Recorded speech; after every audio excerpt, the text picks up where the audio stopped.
Assalamu and they alaikum wa apply them rahmatullah. in their daily lives and their marital issues. All issues are A'udhu billahi resolved, minash shaitanir solved and rajim. resolved, and they begin Bismillahir to rahmanir live rahim. a fulfilled. First of all, let me begin by apologizing for the lateness. We're still trying to see whether we could get some few more to add up so that we kickstart the program.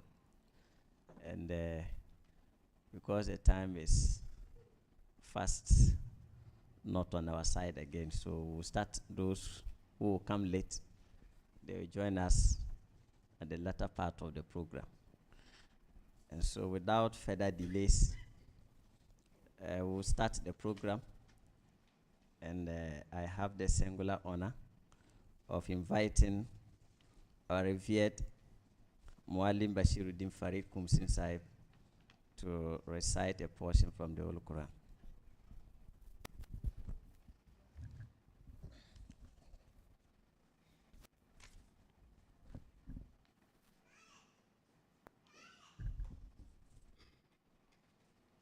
Assalamu alaikum wa rahmatullahi wa barakatuh.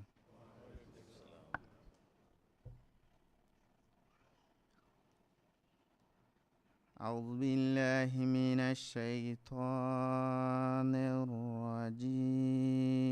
الرجيم. بسم الله الرحمن الرحيم. أفرأيت الذي تولى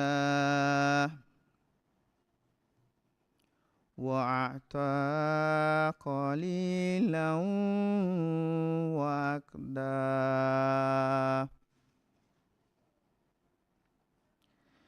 عنده علم الغيب فهو يرى أم لم ينبأ بما في صحف موسى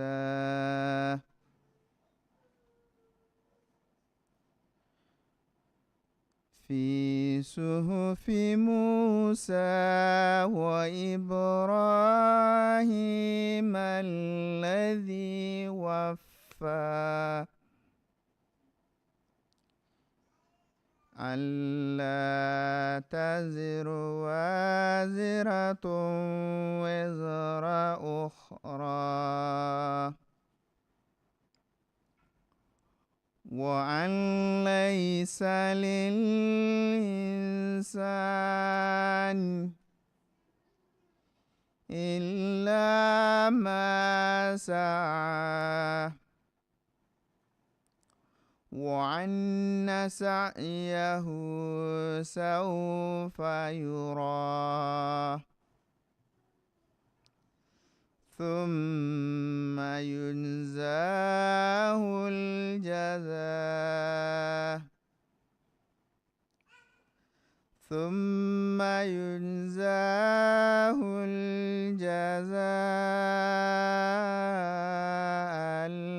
الأوفى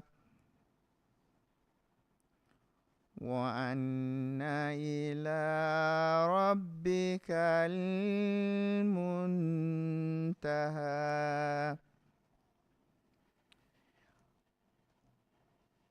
This recitation is from Surah Al-Najm, Quran chapter 53, verses 34 to 43. And Allah says,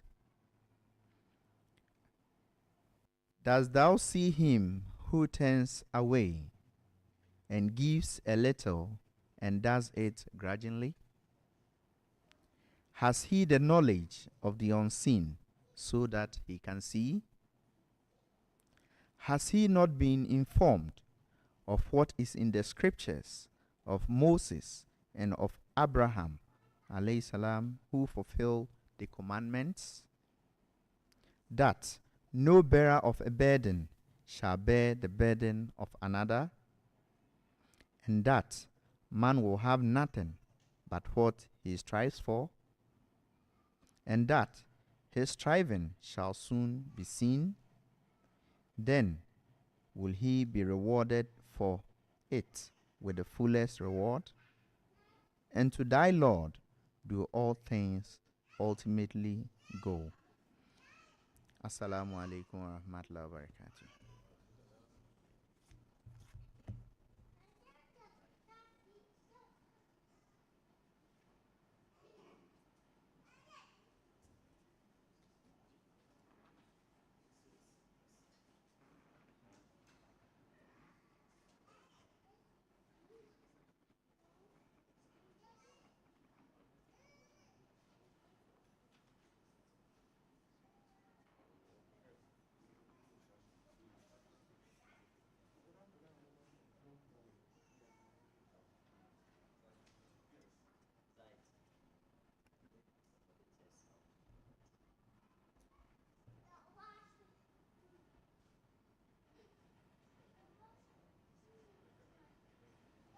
Some of the chairs.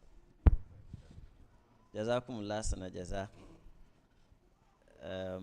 We'll call on our brother, Dr. Atar Ahmad Sahib, to give us an Urdu poem.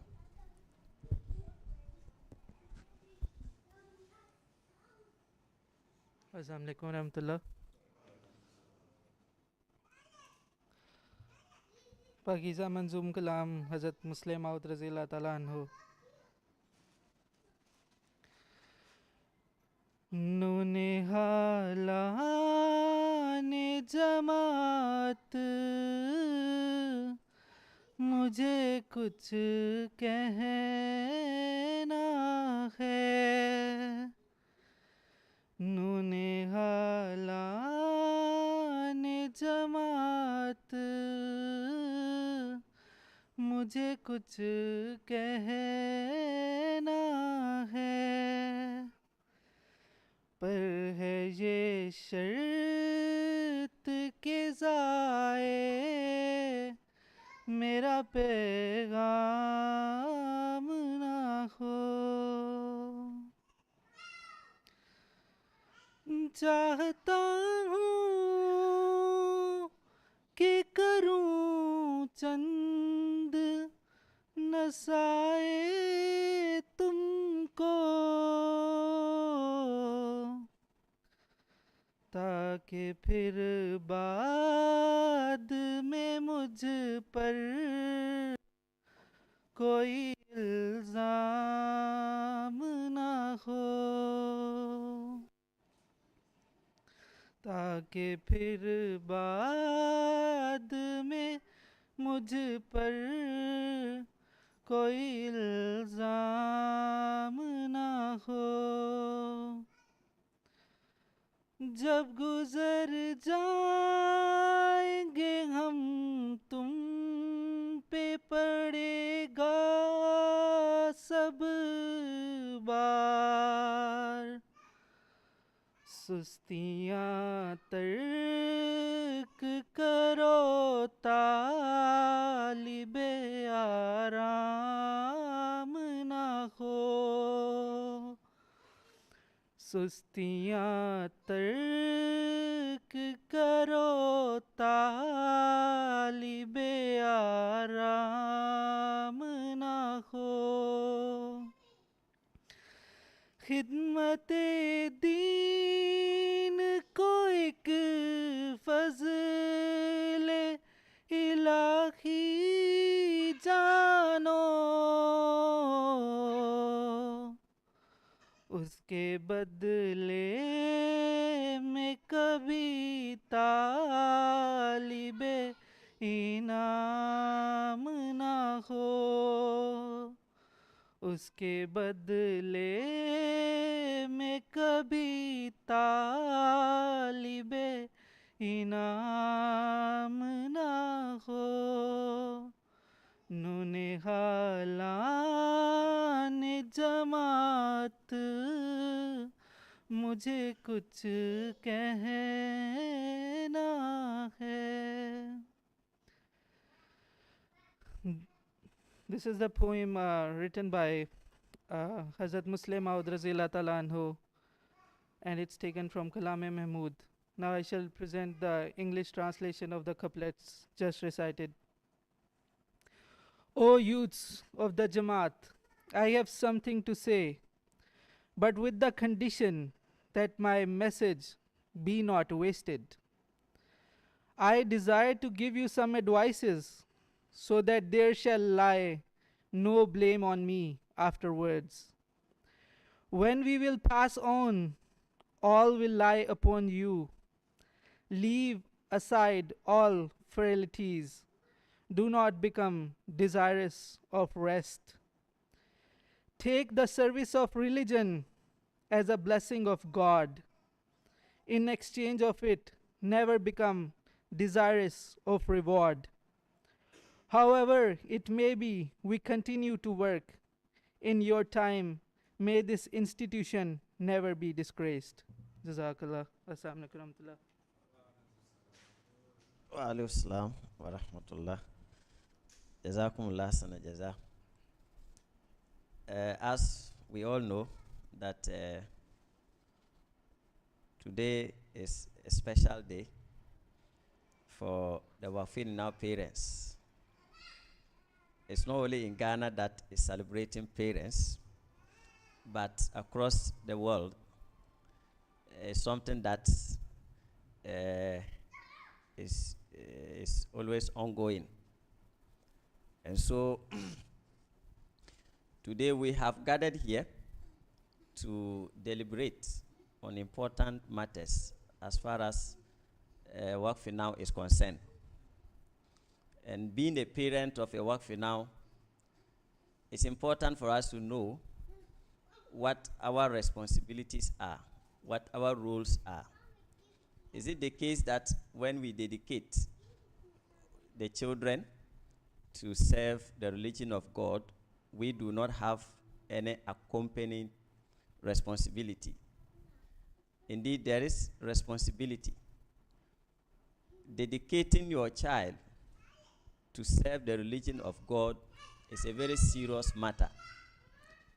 And that is why, from time to time, there's a need for us as parents to always gather together like this, so as together we sit down and discuss and see the progress that have been made so far, and also find out where the lapses are, where we are lacking, so that by that we'll be able to strive harder to live up to expectations of our beloved Imam Ayyadullah Ta'ala bin Nasir al-Aziz. And so sometimes when we say Waqf now Parents Day, we do not mean to say that the children should be brought for this for an occasion like this. We mean the parents themselves, not the children. I understand there were some miscommunications or misunderstandings. We have what we call Waqf now Day and Waqf now Parents Day. And so this day is only exclusively for the parents. And so as we progress, we learn. Inshallah, this will not be the first. Yes, so because of the limitations, we do not also prevent anyone from coming with the children. I even made it clear that you can come with them if you wish to come with them. We wouldn't stop any parent from doing that. But it's a day for the parents. If the inconvenience is that you cannot leave them at home and you would like to come with them, why not? It's also good. There is nothing wrong with it. And so programs of this nature, inshallah, we'll be organizing them from time to time. And there will come a time when we'll have a national Waqf now Parents Day. And so we'll get to that point, inshallah. So having said this, I would like to call on all of us so that we raise our hands to for a silent prayer.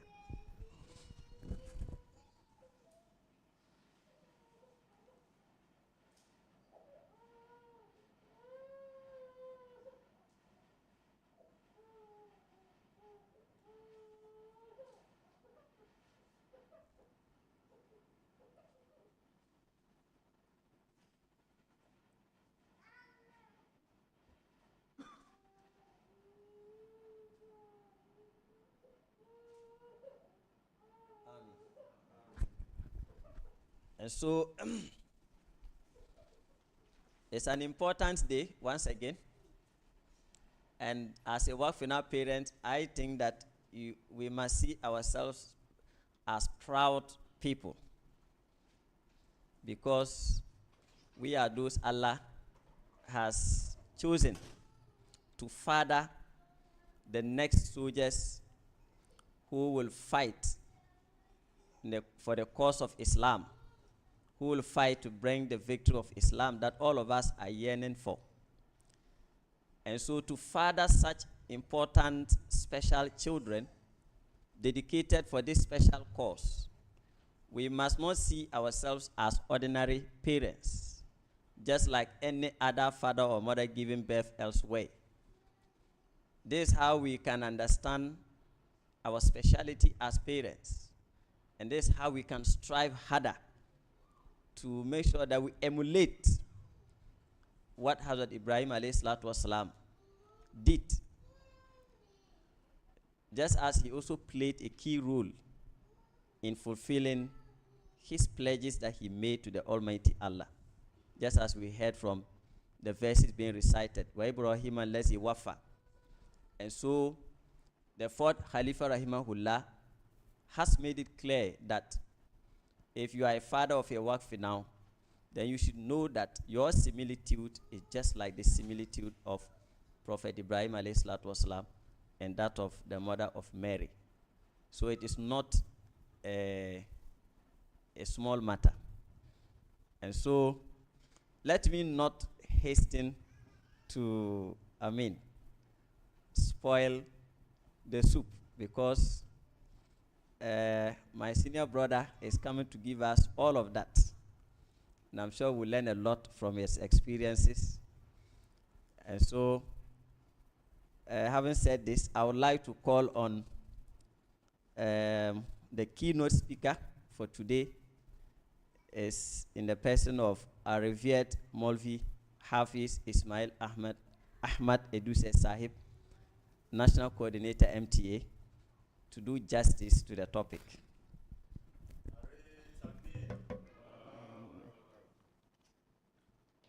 Assalamu alaikum wa rahmatullahi wa barakatuh. أشهد أن لا إله إلا الله وحده لا شريك له وأشهد أن محمدا عبده ورسوله أما بعد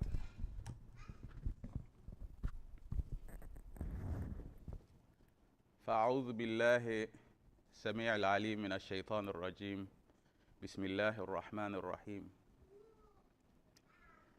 وإذ قالت امرأة عمران رب إني نذرت لك ما في بطني محررا فتقبل مني إنك أنت السميع العليم فلما وضعتها قالت رب إني وضعتها أنثى والله أعلم بما وضعت وليس الذكر كالأنثى وإني سميتها مريم وإني أعيذها بك وذريتها من الشيطان الرجيم فتقبلها ربها بقبول حسن وأنبتها نباتا حسنا وكفلها زكريا كلما دخل عليها زكريا المحراب وجد عندها رزقا قال يا مريم أنى لك هذا قالت هو من عند الله إن الله يرزق من يشاء بغير حساب. May Allah have mercy on us. Remember when the woman of Imran said, my Lord, I have vowed to thee what is in my womb, to be dedicated to thy service. So do accept it for me. Verily thou alone art all hearing, all knowing. But when she was delivered of it, she said, my Lord, I am delivered of a female. And Allah knew best what she had brought forth. And the male she was thinking of was not like the female she had brought forth. And I have named her Mary, and I commit her and her offspring to thy protection from Satan the rejected. So her Lord accepted her with a gracious acceptance and caused her to grow an excellent growth and made Zachariah her guardian. Whenever Zachariah visited her in the chamber, he found with her provisions. He said, O Mary, whence hast thou this? She replied, It is from Allah. Surely Allah gives to whomsoever he pleases without measure. Mr. Chairman, in the person of the National Coordinator of Waqf and Now Scheme in Ghana, members of the High Table, honorable members gathered here, as you have heard, the topic given me today is the role and responsibilities of Waqf and Now parents. There is a scholar in the history of Islam known as Ibn Rumi, and his child passed away in his hands whilst he held his child on his lap. And after that sad incident, he wrote a poem eulogizing the child and the incident, the whole incident, wherein he said, Buka'ukuma yashfi wa in kana la yujda fajuda faqad awda nadhirukuma indi bunayya alladhi ahdathu kafaya lithara. And then he went ahead and said, Allah alayhi nasfu hatta ahalahu ila sufratil jadhi an humratil wardi wa dhalla ala al-aydi tasaqatu nafsuhu wa yadhwi kama yadhwi al-qadib min al-randi. This is a very sad incident of how the son passed away. And then he says that his wailing, his cries, only gives some sort of relief to him, but it is of no benefit actually. Whilst he saw his son on his lap, taking his last breath, and he couldn't do anything about it. So after he has died, what will be the benefits of the crying and the wailing that he is pursuing?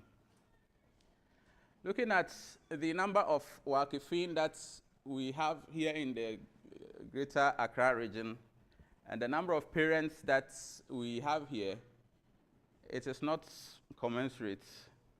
It is not reflective of the actual numbers that we have. And so, Mr. Chairman, my biggest problem with some of these things is that the people who need to hear are usually not around. How do we solve that? Those who come are those who relatively have an understanding of the whole thing, and that is why I believe they are here. That is not to belabor the point that when you come, you don't need a reminder. Umama bint Harith was a lady, an Arab lady, who gave an advice to her daughter when she was going to marry. And the beginning of the advice is something that I like very much. She said, Inna nasihata law turikat li fadli adabin la turikat li dhaliki minki. That if admonishments, advice, is to be left, neglected, because of the excellence of a person's character, it would have been left because of the excellence of your character. وَلَكِنَّهَا مَعُودَةً لِلْغَافِلِ وَتَذْكِرَةً لِلْعَاقِلِ. But an advice is a help for the negligent, and it is a reminder for the wise. Why we have gathered here is actually a matter of love.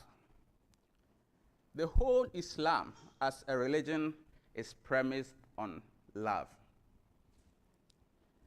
There is a vertical stream of love, which is the love that we have among ourselves as human beings. And Allah specifically mentions this love to be a characteristic, a feature of a believing community. Allah the Almighty mentions that Inna alladhina amanu wa amilu salihati sayaj'alu lahumur rahmanu wudda. Those who believe and do good works, Allah would put love within them. Is that not therefore a characteristic of a believing community? And there is an upstream as well. That is the love that exists between a man and his creator. وَالَّذِينَ آمَنُوا أَشَدُّ حُبًّا لِلَّهِ. Those who believe are more severe in their love for Allah, the Almighty. If you read the verse of Surah Ali Imran, where we have this, the very premise of Waqf now being mentioned in Surah Ali Imran as well, Allah the Almighty mentions that قُلْ إِن كُنْتُمْ تُحِبُّونَ اللَّهَ فَاتَّبِعُونِي.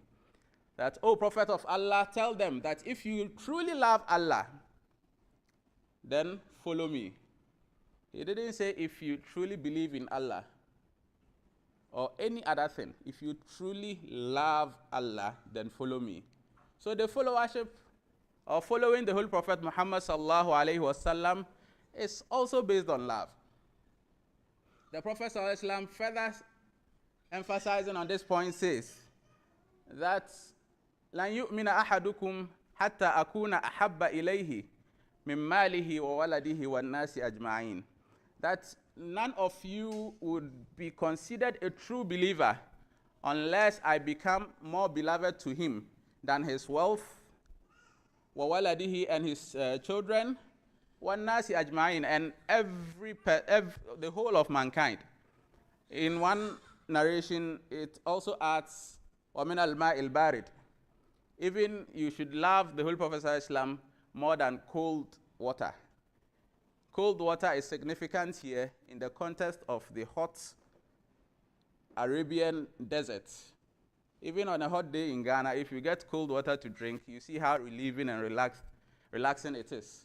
Talk less of the very hot and scorching sun of the Arabian Peninsula. So in effect, what Allah is saying is that everything you do in the religion of Islam should be premised on love. People have expressed their love to the Holy Prophet ﷺ and to Allah in so many different ways, very simple ways as well. There was a woman who approached the Prophet ﷺ after he had returned from a war. And then she said, O Prophet of Allah, I promised Allah the Almighty that if you return from the war peacefully, لَأَضْرِبَنَّ أَمَامَكَ بِالدَّفْ, that I would beat the drum in front of you. Look how simple the woman is. And in her very simple mind, this is the way she is going to express her love to the Holy Prophet Muhammad sallallahu alaihi wasallam. The Prophet sallallahu alaihi wasallam then asked her, Awa nadarti, have you actually pledged? She said yes. Then the Prophet said, if you have pledged, then go ahead and do it. Otherwise, this is a time when people have come back from war, people have been martyred, others are injured. This is not a time for beating drums. But because you have pledged, then you do it. In her very simple way, she has expressed her love to the Holy Prophet Muhammad sallallahu alaihi wasallam. But this incident carries something that we have to learn. The Prophet sallallahu alaihi wasallam asked her, Awa nadarti, have you pledged? And then she said yes. He said, if that is the case, then even though I wouldn't have ordinarily wanted you to beat the drums, but because of the pledge that you have given, go ahead. Now, all of us sitting here have made pledges when it comes to the Jamaat. And for the reason why we are here, I want to focus on the pledge of giving or dedicating our children to the cause of Islam Ahmadiyya. Awa nadarti, awa nadartum, have you pledged? I believe unanimously our answer is yes. If we have pledged, then we have to do it. As the Holy Prophet ﷺ mentioned, you cannot pledge and then change your mind in the middle. You cannot pledge and then do not do what you are supposed to do in order to fulfill the pledge that you have done. This pledge is to no other person than Allah the Almighty Himself. So the verses that were recited in the beginning also talks about Hazrat Ibrahim alayhi salam. Wa Ibrahim alladhi waffa. Ibrahim who has fulfilled his vows. The verses mentions wa allaysa lil insani illa ma sa'a, that a man would only reap what he sows. Wa anna sa'yahu sawfa yura, and then his effort would also be seen, either in the here or in the hereafter. We will all see the results of our efforts. So as we have pledged to dedicate our children, which is actually the true meaning of Waqf. Waqf means dedication. Or in the hereafter, we will all see the results of our efforts. And to be honest, so as we want to be practical about the issue, we would realize that we would have to dedicate ourselves before we can actually dedicate our children. In principle, it is our children that we have dedicated. But practically, imagine an unborn child, and you say you have dedicated the fetus. What can you do at that point in time? But you have started the dedication right from the time you mentioned it, either to Allah the Almighty or to the Khalifa. In one of the writings of, not the writings, the sermon of the fourth Khalifa, rahimahullah, he mentioned that when you write to him, then you should begin the training of your children. At what time do we write to the Khalifa that we want to dedicate our children? Before the birth of those children. But he says immediately you write to him, you have to begin the training of the children. This person should move his car. There's a Toyota Corolla with registration number WT36620. WT36620. The car is blocking another, and he is requested to take it from there, remove it from there. I want us all to introspect. And by the time we leave here, I believe a lot of us should be doing istighfar. Istighfar in the sense that the lapses that we have shown this far, Allah should forgive us and also protect us from any further lapses in the future. When we talk of dedication, as I mentioned, in practicality, we would have to dedicate even ourselves twice or more than that, as much as we expect our children to dedicate themselves. The fourth Khalifa, rahimahullah, says in a sermon that dedicating children to Allah is a very serious matter. It is not a trifling matter. Remember that the people who offer sacrifices with love and sincerity adorn their offerings in proportion to their love. Please, let's take note of what he's saying. People who offer sacrifices with love and sincerity adorn their offerings in proportion to their love.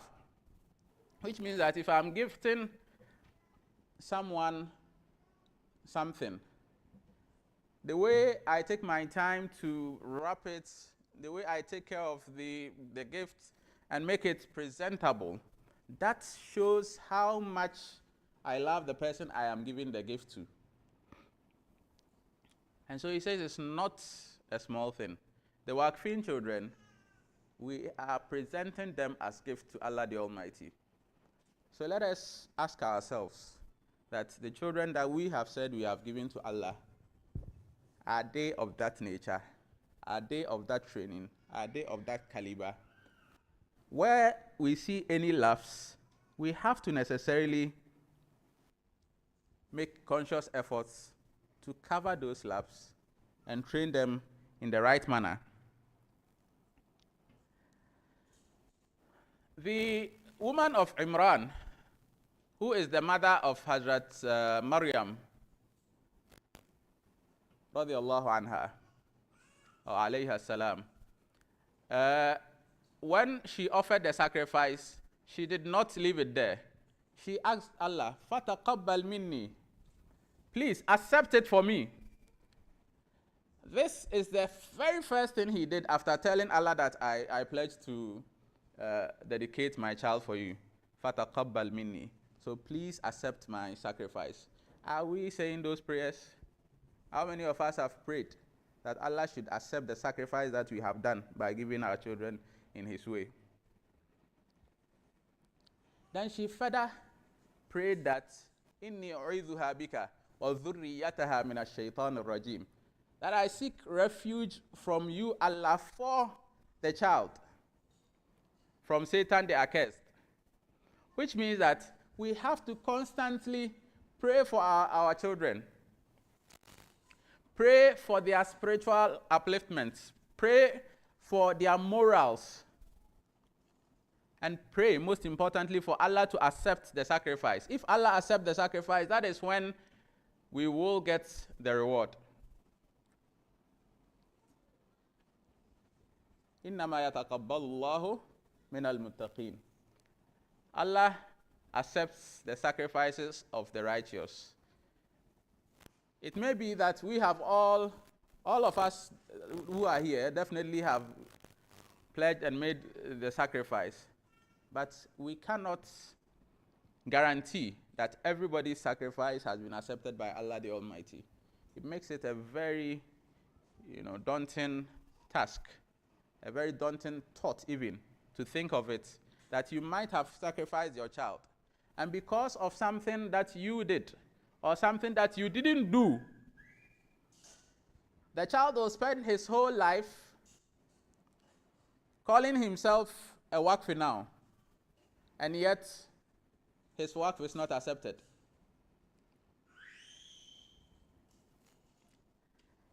Is that something that we want? Of course not. You see, it is my firm faith that the Quran has been revealed.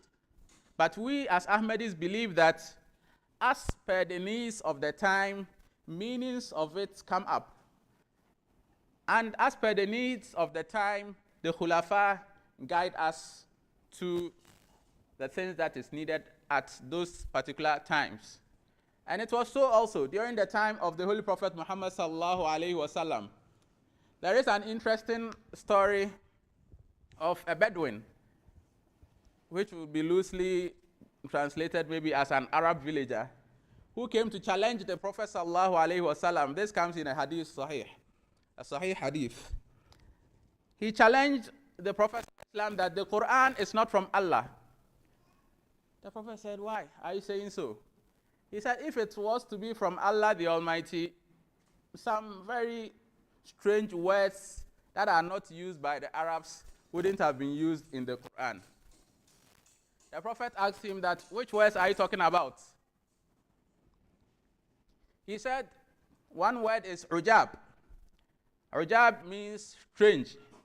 But he said, we don't say ujab for strange, we say ajib, which also means strange. He says, the Quran says kubara, which means elder or big, mighty. But we say kabir. We don't say kubara. Says the Quran says qaswara for a lion. The Quran used the word qaswara. Farrat min qaswara. But we say asad. So why did the Quran use this word? And lastly, it says the Quran said yastahzi'u for mockery. Whereas we say yahza for the same thing. So the Quran is not from Allah. These words are strange. Before the Holy Prophet ﷺ could say Jack, a beggar rushed in and said, Ya Rasulallah, O Prophet of Allah, please give me something. Then the Prophet asked him, what should I give you? He repeated again, please give me something. Then the Prophet asked, what should I give you? He said, "Atastahzi'u biya ya ibna qaswarat al-Arabi wa anta tarani rajulan kubbara, inna hadha la shay'un ujab." He said, "Are you mocking me, oh, the son of the lion of Arab? Whilst you see me to be an elderly person, this is a very strange thing." And he used the exact words that this person said are strange to the Arabs. He said, "La ilaha illallah, Muhammadur Rasulullah."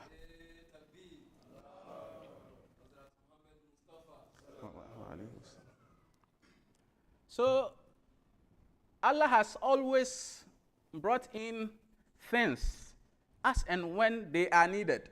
The miracle of this thing is for the person to have come at that time when it was so much needed as an answer to the challenger. And then he came in and used these same words. The verses of Surah Ali Imran that I've recited have been in the Quran for so many years. But when it was needed most, then Allah the Almighty made an institution through a scheme, through the Khalifa of the time, Hazrat Khalifa al-Masih Rabi rahimahullah, which is the Waqf now scheme. Why am I stressing on the need so much? I am stressing on the need so much because the moment the thing has been instituted, it should tell us that there is an opposing side to it. The onslaughts of people, the onslaughts of satanic people, if I may say, in this world, have increased exponentially in our time. It is only a person who is feigning slumber who would say, "I have not seen it." That is why the prophecy said that on the forehead of the Dajjal, it will be written kafara, disbelief. Why? Because he will openly do things that are depicting of disbelief. You see, we are not in normal times. So the sacrifices that we need to do would also not be normal. If we think that we can use normal sacrifices to counter onslaughts that are not normal, we are deceiving ourselves. Alhamdulillah, most of us here are of that age that transitioned from the immediate past era into the era that we have now. And there are some who would have also transitioned from the era before, our grandfathers, to the era of our fathers. And it is clear, it is glaring, the difference is very glaring. The disparity in terms of the moral standards is very glaring. We have come to hear that during the time of our grandfathers, sometimes a seller could leave the money box outside. People will come and pick whatever they want to buy and put money in and go. You dare not try it this time. Even in your pocket, they are taking it from there.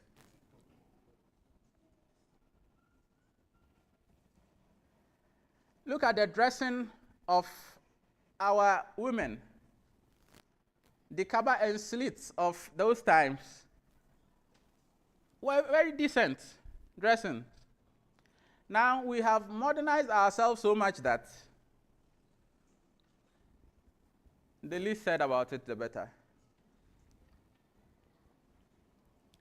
A child would go on the internet, and even you, an adult, when you go on the internet, without you making any effort to go to any illicit site, you sometimes get advertisements that have very worrying images. And you can imagine how exposed the children would then be. Consciously or subconsciously, efforts are being made to sway our children away. Even in the cartoons. in the cartoons. Recently, I happened to be passing and I saw a cartoon on TV, and there were two boys there hugging each other. They were just about to,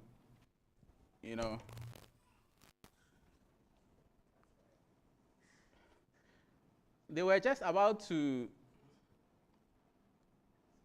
exchange their love when I shut the TV down. This is what our children might be watching in closed doors. There are some airports in the world that as soon as you find pictures of these. In Heathrow and Gatwick, and you find pictures, you see that two men, two women, it's of no relevance to the airport. Why would you want to put such a picture there if it is not for the fact that they just want to mislead our children? There are very big agencies that are behind this. There are very big agencies that are behind this. And for that matter, we as Ahmadi Muslims should believe that the scheme is very, very timely. These are the people that are meant to fight these agencies. These are the people that are meant to be given that moral standard that would counter the moral degradation that we are seeing. Would it therefore not be a failure if we fail to train them? Ya ayyuhalladhina amanu qu anfusakum wa ahlikum nara. O ye who believe, save yourselves and your people, your family, from the hellfire.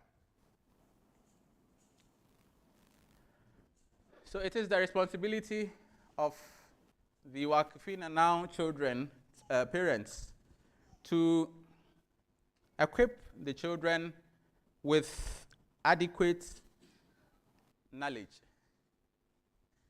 How many of us as parents have bought Qurans for our children? We are mostly very critical in providing them worldly things and making sure that they don't go through the struggles that we went through when we were young.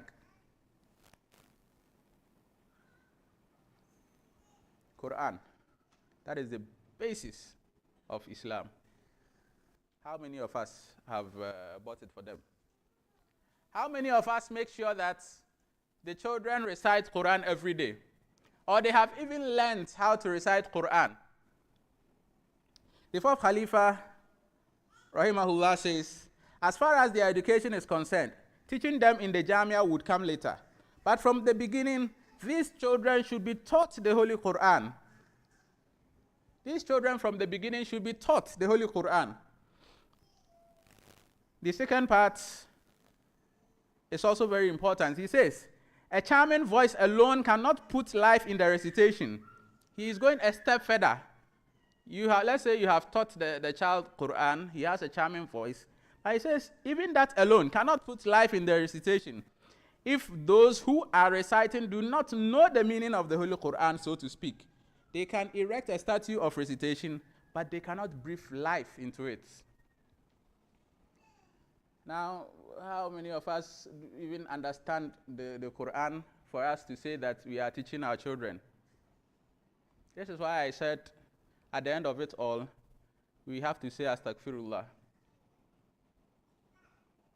How many of us would understand the Quran as it is being recited? This is the expectation of the Khalifatul Masih when the scheme was being started. That the children would not just learn the Holy Quran, but they will also learn the meanings of the Holy Quran. It is like when you are writing an exam, or when an exam is being marked. There are different questions. Some of them you get it right, some of them you get it wrong. But if you are getting too many wrong, then you should be worried about your pass mark. You should be worried about your pass mark. You shouldn't be like someone who prayed to Allah that Allahumma a'tini bi 50. that, that oh, oh Allah, just give me my 50 marks.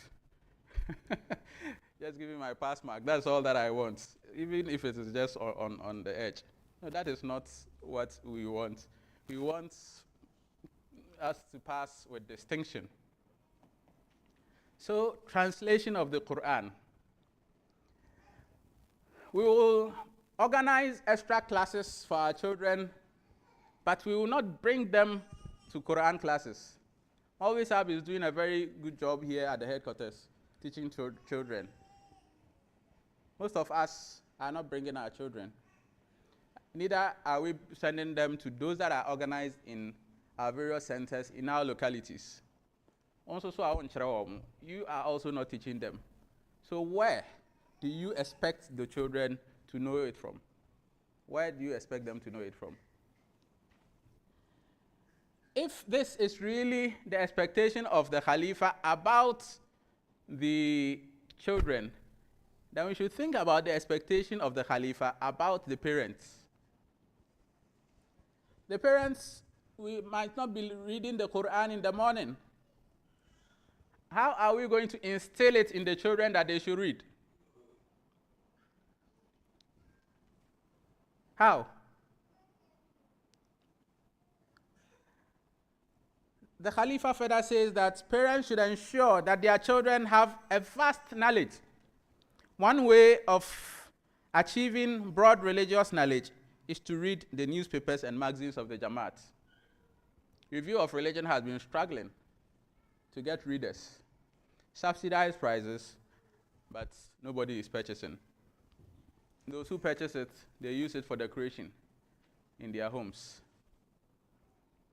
If your child asks you a question about Allah, if your child asks you a question about Islam, are you sure you'll be able to give a befitting answer? What if you give a misleading answer and the child's mind goes away? It goes astray. That is when you'll be calling on Osofo. You see, we have to equip ourselves. The poem that I recited in the beginning is to this effect. Buka'ukuma yashfi wa in kana la yujda. Wailing for you, my child, the one that passed away on the lapse of Ibn Rumi. He says, wailing for you. Yashfi, it gives me some small, relief. Just like complaining to the Osofo would give you some small relief, as if you are now taking steps. وَإِنْ كَانَ لَا يُجْدَى. But that wailing will not be useful when it is done at a point of no return. When it is done when everything is too late already, how would that benefit you? فَجُودَ فَقَدْ أَوْدَى نَذِيرُكُمَا عِنْدِي. He says, look, the likes of you have already perished with me. That wasn't his first son that died. The likes of you have already perished with me. We have seen people from before who were dedicated, but because of lack of training, because of lack of knowledge, they got perished. Whereas people read these couplets and become very emotional. أَلَحَّ عَلَيْهِ النَّصْفُ حَتَّى أَحَالَهُ إِلَى صُفْرَةِ الْجَاذِي عَنْ حُمْرَةِ الْوَرْدِ. The way he describes the way and manner the child was breathing his last breath on his laps bring tears to the eyes of the readers. But let me tell you that a lot of our children are breathing their last in terms of their spiritual life. A lot of our children are at that point where they are getting swayed away spiritually. Unfortunately, because it is not physical for us to see and touch and know that the person is dead, we have ignored that aspect. Are we aware that the Waqf now has a syllabus?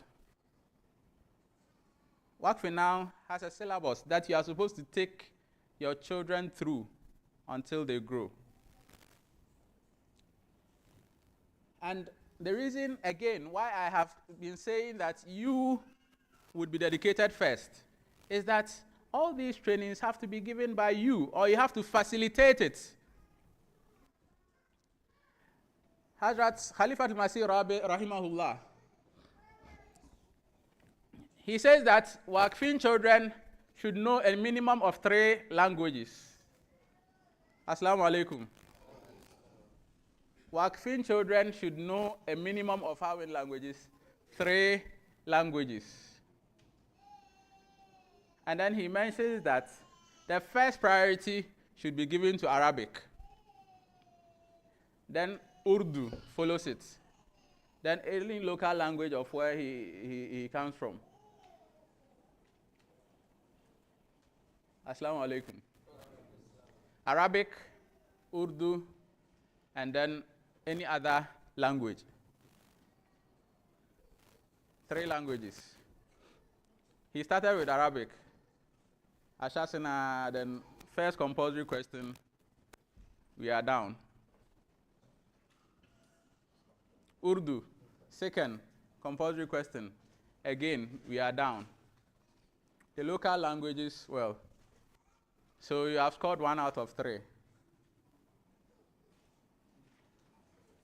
Let's say some of you would say that they know, the children know English as well. But that is not a substitute for neither the Urdu nor the Arabic. So though it has an additional benefit, it doesn't come within the context of the 3 languages mentioned by Hazrat Khalifat al-Masih Rabi, unless English is your native language.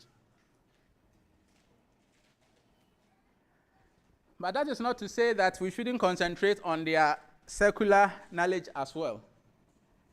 You see, the main focus of this scheme is to prepare people, to prepare children who would fit the needs of the Jamaat in future. The needs of the Jamaat includes missionaries, it includes doctors, it includes teachers, among other professions.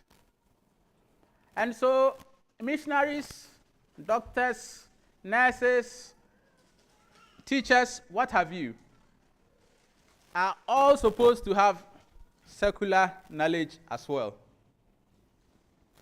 Knowledge, min al-mahdi ila al-lahdi, is from the cradle to grave, as mentioned by the Holy Prophet Muhammad sallallahu alaihi wasallam. So this is a constant struggle. We are only drawing your attention to the fact that you shouldn't only focus on the secular side and neglect the spiritual side or the religious side, in which case your son or your child will be a one-eyed person. One-eyed person. What does one-eyed person bring to your mind? One-eyed person. I'm not saying your son is a Dajjal, but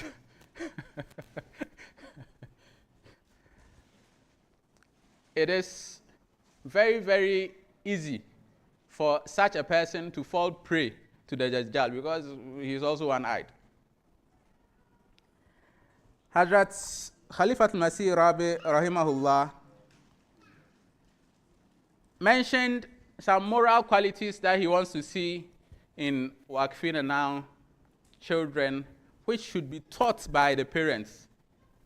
If you read the sermon, he addresses it to the parents, not the children, that you should give this training. One of them, he says, is truthfulness. Truthfulness. He says they should have such high standards of truthfulness that even in a joke, they won't lie.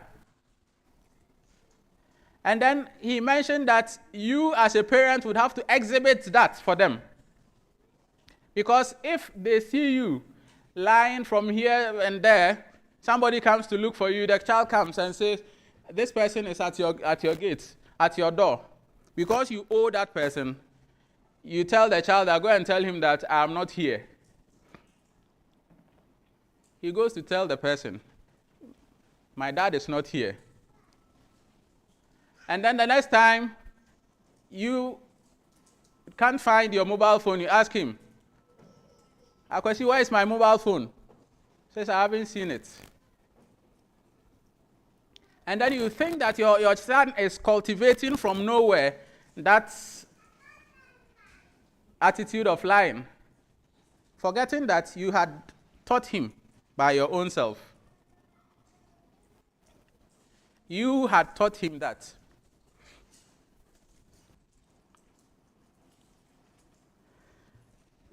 He says that one other moral quality that we should teach our children is contentment. Qana'a. Contentment. That is to be content with what Allah gives you. To be content with what Allah gives you. This is very, very important, especially in the life of a devotee. When we say Waqf, it means you have devoted yourself. And when you devote yourself, you devote your wishes, you devote your ambitions, you devote your personal programs. Everything has been devoted for Allah the Almighty. So you become like a dead person in the hands of what?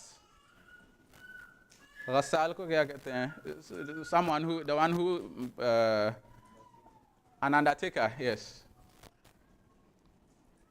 You become like a dead person in the hands of an undertaker. When the undertaker raises the hand, can you say no? Put my hands down. When your child becomes very materialistic, that would be an impediment from the Waqf. Because when his goals are not aligned with how much the Jamaat is prepared to give him, you say, no, I won't go. I won't go to Jamia. Now, so for no crowd, salary, you're saying. How much are the missionaries being paid? So why should I go?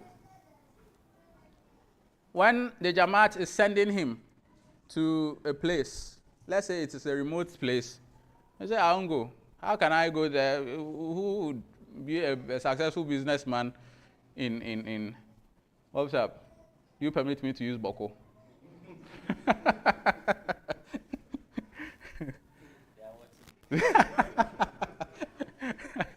That is what a vindictive attack on Boko. It's just, I just wanted to pull the legs of my colleague. So, contentment is very important in that regard.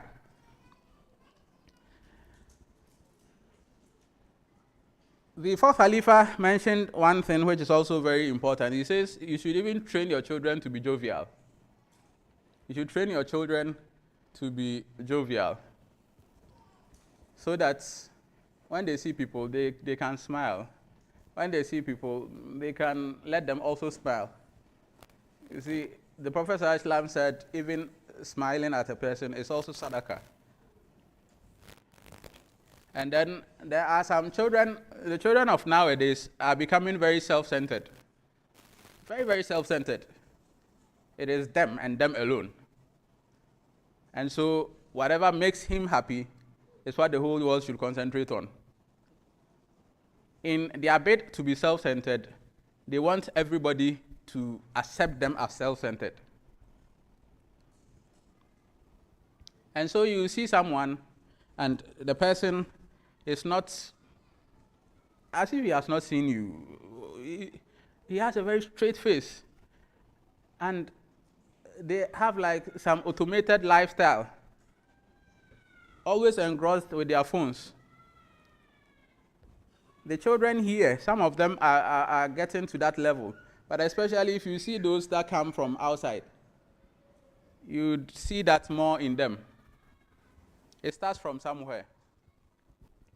And Huzur says it's not just being jovial, but there should be some refinement with it. It should be refined. And then he mentions that Latifa in Urdu means a joke. But the literary meaning of it is refinement. So a joke should come with some refinement.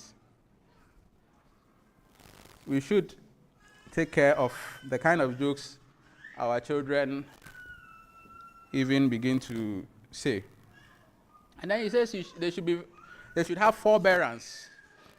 You shouldn't be a Waqf who can only tolerate himself. You should be able to tolerate others.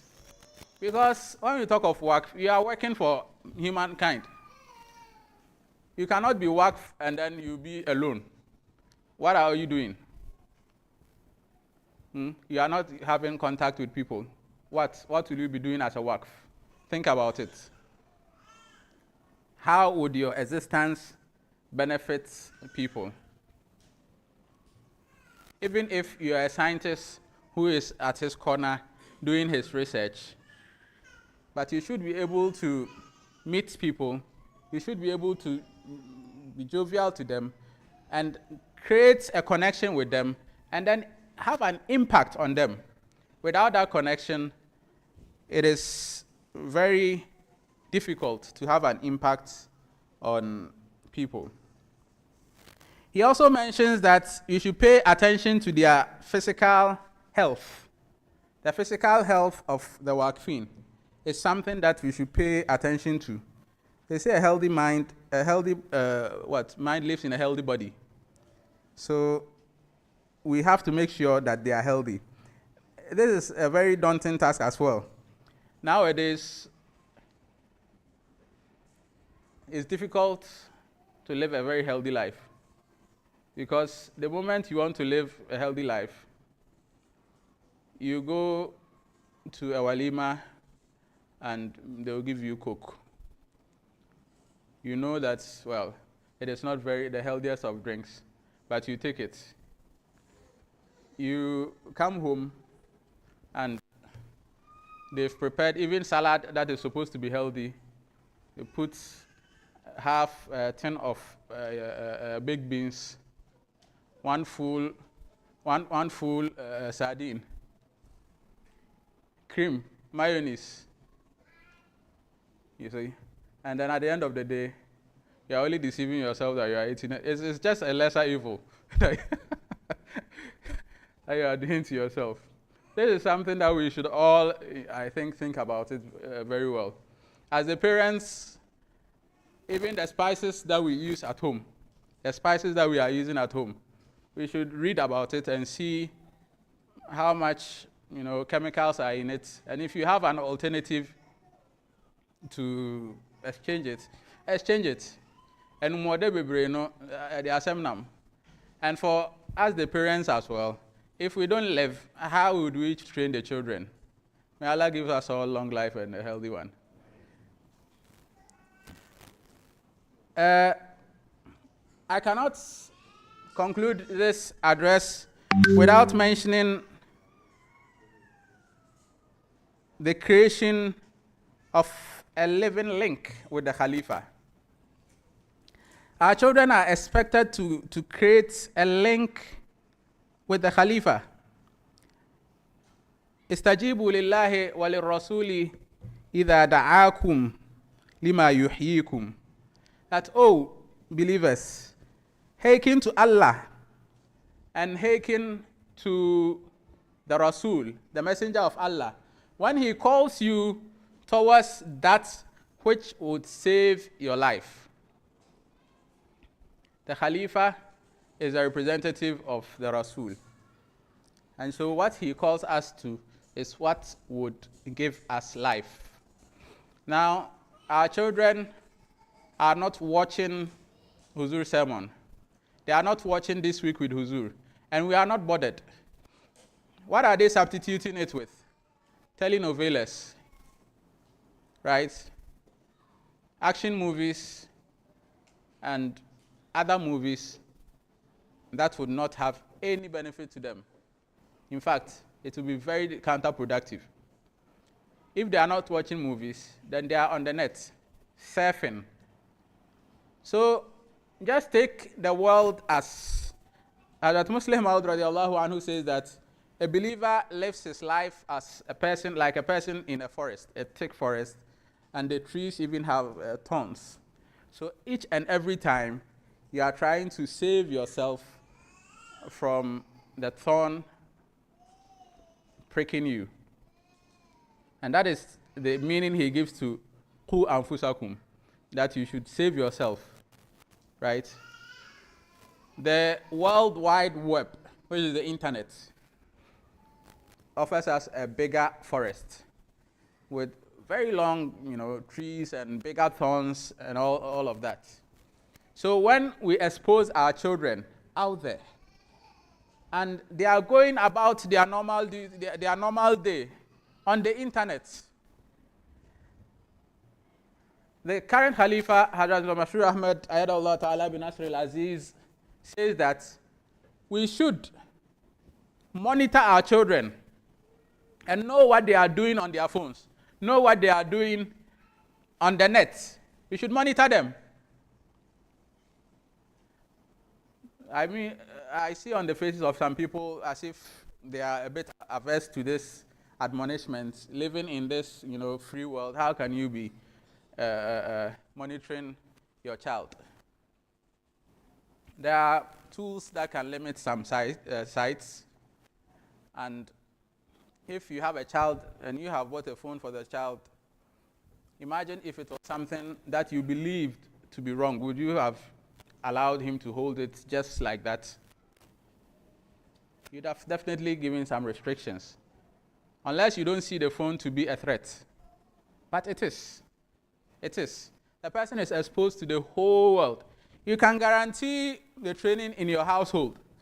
But what about the other person he is corresponding with in America? What about the other person he is corresponding with in Kumasi? Do you even know the person? We live in a world that the generations, the Gen Zs and those coming after that, they have very little physical contact, physical friends. But they have thousands of friends on Facebook, thousands of friends on Instagram. They can DM them. They can message them privately. Your son will be there, he's not sleeping at night, or he's pretending to sleep at night, or then to mark at home. He's under it, chatting. At the end of the day, when we regret, then we will go to the missionary. We will write to the Khalifa that I have done whatever I can. And even we will be, excuse me to use the word, blaming God. I have prayed and prayed and prayed, but my child is still going astray. That is because you are praying, but you are not doing what you are supposed to do, or you didn't do what you were supposed to do. And so he has gotten to the point that you have spoiled the child. Hazrat Khalifat al-Masih Rabi rahimahullah says that if at a point you as a parent, you see that, as I mentioned, he said that it's a gift to Allah. He says if you see that this gift is not befitting, just write to the Khalifa that please, me and I'm a bar for it, but wait dear. This child, I'm sorry, but he will be of no use to the Jamaat. He says, write to him. I don't think any of us wants it to get to that point. And so, the small things, these are the things that we know already, except that we needed to remind ourselves. The Quran that we are learning, the moral standards of these children, their physical health, their education. See, pay attention to the small things, very small. The child jokingly says something which is a lie. You should be perturbed. As a parent, you laugh over it and then you leave it. No. You say, oh, okay, it is laughable. The next time, he does it. And then it continues until it becomes a character. There are some people that even if they don't have to lie, they'll be lying. They have gotten to that point that it has just become part of them. It has just become part of them. You see? I don't want to dwell too much on that.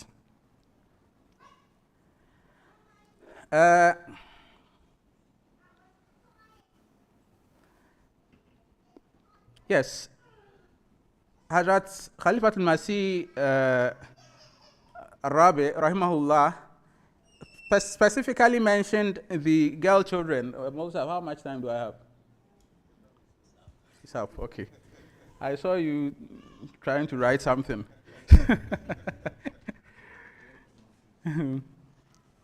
He says Waqfin girls should be taught education, medicine, computers, typing, and languages. This is specifically for the girls. So the bottom line is, as we are giving a gift to Allah, as we are giving a gift to the Jamaat, we should create a link between the child and the Jamaat. And the Jamaat is the Khalifa. We should create a link between the child and the Khalifa. You yourself, write letters to the Khalifa. Mention your children. Let them also write. There's a young girl of 6 years in Ghana here. She sends her letters to me to send to Huzur. I get so happy. 6 years. 6 years. In her own innocence, however much she can write, she has written. And Huzur normally always takes, gives a lot of attention to those children. It is very heartwarming to find such children. On the other hand, Dibe 15, but he has never written a letter to Huzur. He doesn't listen to Huzur's sermon. He doesn't watch This Week with Huzur. He is not there to hear what the Khalifa is saying. How would he be there to implement it? You see? So these are the things that we should take care of as parents. I'll stress again on the prayers that we offer for our children. Hazrat Ibrahim, alayhi salam, in the Quran, we saw that he offered prayers for his children. And even وَمِن ذُرِّيَّتِي, and even the lineage after them. And again, the next person that we talk about when it comes to Waqfina now is the woman of Imran. And she also prayed for her children. The Prophet ﷺ says that don't think that it is the physical beating that you administer to your children that would curb them. That is shirk. If you put all your hopes in the beating or in the shouting at them, that is shirk. Your hope should be put in Allah the Almighty, that it is Allah that would straighten them. Because we have to do what we have to do, but we can only do so much that at a point we will be limited. When he is outside, he is going to school, you are not there. For many of the hours of the day, he is in school. You don't know whether he is being taught Trinity or he is being taught whatever. He comes back home. You don't know. You have no idea. So the prayers are very, very important. Allah should shape them in a way that will be pleasing to you and be pleasing to Allah the Almighty. And we should tell them what the worship of Allah is. I want to conclude, but things keep on coming in my mind. Also, permit me to narrate this last incident. A woman came to her father after some time that she had married, and she said, "Oh, my father, I am tired. I am tired. I won't continue the marriage again." Why? She said, "We are suffering and this and that. We are not having money, and we don't get anything to eat sometimes." The father was a very pious man. He said, "Oh, my son, my daughter, I won't blame you. I'll blame myself. For so many years, I have taught you how to pray. I have taught you how to do sajda, how to do ruku. I have taught you how to fast. But I forgot to tell you that marriage is part of worship. وَنَسِيتُ أَنْ أَعِدَكَ أَنَّ الزِّوَاجَ عِبَادَةٌ. I forgot to tell you that marriage is also worship. We are all here because we have children that are born out of marriage. That is ibadah. It is part of the worship of Allah. What you do as a training to your children is part of the worship of Allah. How you treat your wife is part of the worship of Allah. The children will also be seen. You come and fight with your wife in front of the children. And at the end of the day, you want them to be very gentlemen who will not be raising their hands on women. This is ibadah.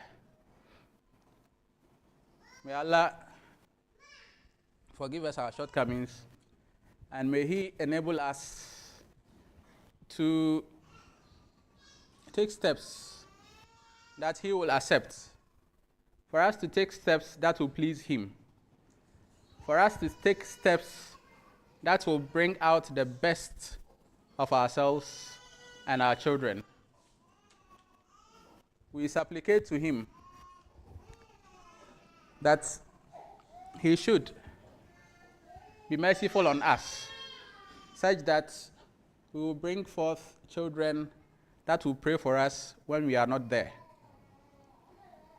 Children that will continue praying when we are not there, such that at the end of the day, Jannatu adnin yadkhulunaha wa man salaha min abaihim wa azwajihim wa dhurriyyatihim, that we will enter those heavens, and we will not enter it alone.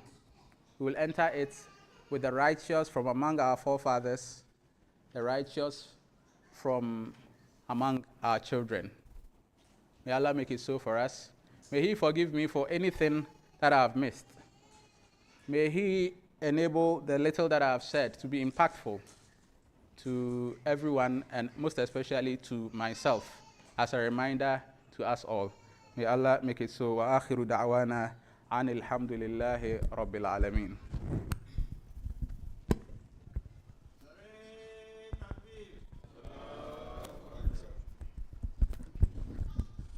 Jazakumullah sana jaza.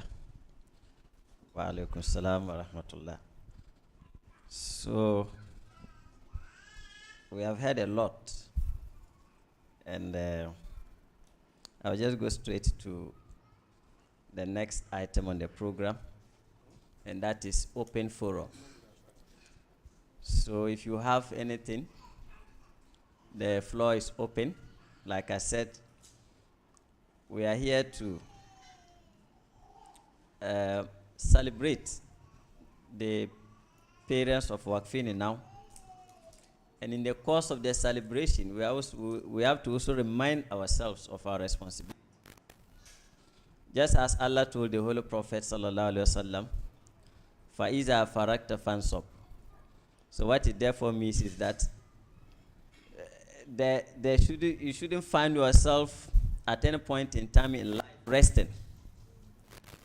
Right? Even when you are free, the Prophet was told, still you have to strive harder. So you can imagine, can you therefore be free? So there's nothing like free time in this life. So, in as much as we are here to sing praises to the Almighty Allah, we have to remind ourselves, and we must reflect over the things we are reminding ourselves of, so that from here we'll renew our pledge that we've made to Allah, that He grant us the retentive memory, such that we do not forget His commandments, so that we'll be able to practicalize them. So the floor is open. You have any question, anything? All right. Let me end here. There's another mic there for the ladies. Assalamu alaikum wa rahmatullahi wa barakatuh. Yes. We thank the organizers very much for this educative program. Before I ask my questions, I want to suggest to the organizers that it is very necessary that they look for some spots in our meetings, or let me say jalses. For instance, Ansar Allah will be holding our national conference, Istima in Tachima, from the 24th of September. And if you look through our program, we have a slot for Humanity Fest. We have a slot for even Senate. And we have a slot for Business Forum.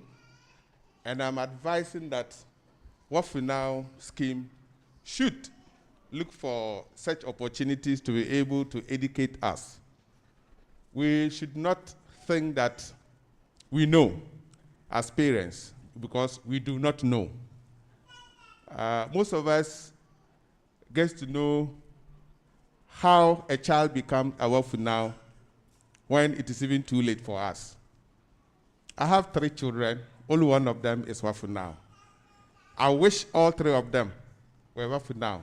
But it is simple because I did not know from the beginning. Because I thought that you have to give birth to the child. When the child is born, then you apply for Waqf Now. So it means that we don't know. And we need to be educated more. So my appeal is that the Secretariat should at least try to get slots to educate us more on Waqf Now. Legionnaires will be holding their conference, the same for that of Hudam. The next thing is, they have spoken to us as parents of the need to take care of the children. One important thing we must know as parents is that Ahmadiyyat is the target for both Christians and Muslims. Currently, there is a gentleman on TikTok by name Jenny. You know, some of us, we attended middle school, so our profile is not very good. I don't know how we call that name. Jurny. That is his name. He is looking for followers, and his target is Ahmadi youth. He invited me on TikTok, and I joined because I'm interested. I want to know what it is about. Only for me to realize that he said that Ahmadiyya community is misleading the youth. And then now his target is to make sure that he informed the Ahmadiyya youth that their Mirza was not a prophet, and that there was no prophet to come after Muhammad sallallahu alaihi wasallam. And that is his mandate, and that is his target on TikTok. And he will have a live program, and we invite you to join the live. And when he joins, he will ask you, are you a youth of Ahmadiyya community? When you say yes, then you say, yes, you are the people I'm looking for. If you are not a youth, he's not interested.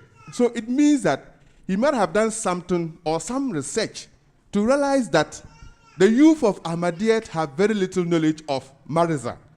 So I will go out there, I will target them, and I will confuse them. So let us pay attention to our children and ensure that we educate them, as Hafiz have informed us this morning. Now, my question is, if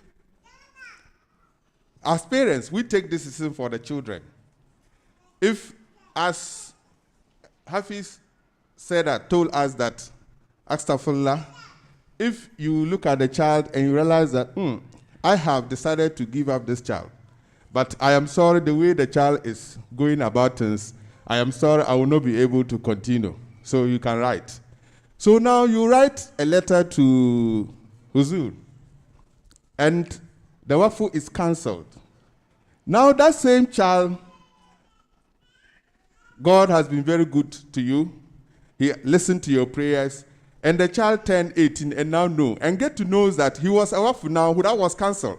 Can that child or can the parents reapply for his Waqf to be renewed? That is my question. Second one. You have taken the decision for the child even when the child was unborn. And now the child is giving birth to. And then he has become a grown-up. He's turned 18 years. And he said, Daddy, the Waqf that you have put me in, I'm not interested. I want to opt out. As a parent, what is your position? What are the things that you need to do? I know prayer is there, but I want some other things because we are parents. And these are situations that can happen in our lives. The last one has to do with Astaghfirullah. If the child or the marriage of the parent is not accepted by the procedures and principles of Ahmadiyyat, let me be clear here. For instance, the nikah was not done in Ahmadiyya mosques. And there's such a nikah, I won't call it nikah. Marriage was done between that Ahmadi brother and then a lady of maybe a traditionalist. And then they do their traditional marriage. And even though Ahmadiyya does not accept such a marriage in principle, per our dictate, and then such a woman is put to a family way, and the parent apply for Waqf now for such a parent or a child, unborn child, what will be the position? Jazakumullah. It's for who? Eh?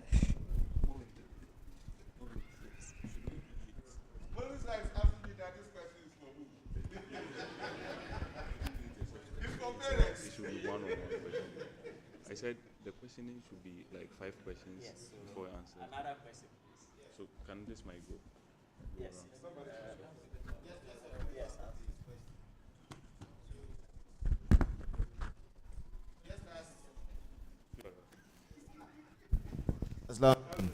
Just a follow-up. Just as if somebody, Nauzubillah, thinks the child is not fit to be presented as a present to Allah, we can write. My brother said 2 of his children he did not know. Now that we know, can we, as a reciprocity, by Allah's grace, also co-opt those children that we didn't know into the scheme?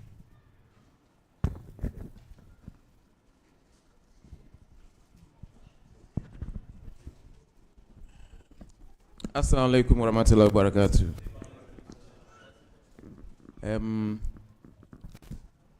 My question is, we all know children sometimes display some attributes of stubbornness. And a parent will be tempted or may decide that he wants to punish the child. So my question is, what form of punishment can a parent mete out to a child who's a member of the Waqf scheme?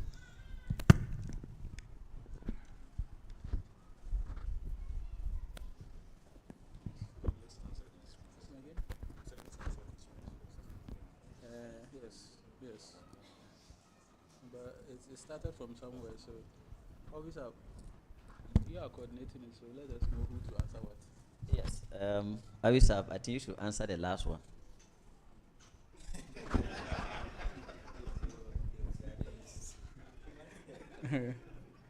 Okay. The last one is about the kind of punishment that you can give your children.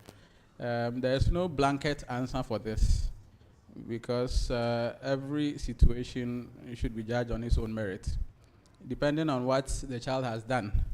But what can be said is, whatever you are doing as a punishment should be geared towards the reformation of the child. It is not a follow-up of your anger. We should take note of that.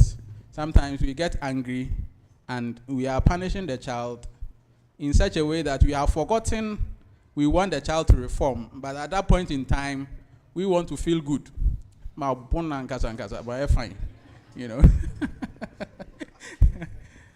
That is not the purpose of the punishment in Islam. In totality, that is not the purpose of punishment in Islam. It should be geared towards a reformation. And even usually you don't get to the punishment right from the beginning. Islam teaches that you should advise the person, advise your child, and pray for your child, right? It is only when it gets to a certain level after your admonishment, after your prayers, that you might want to punish him or her.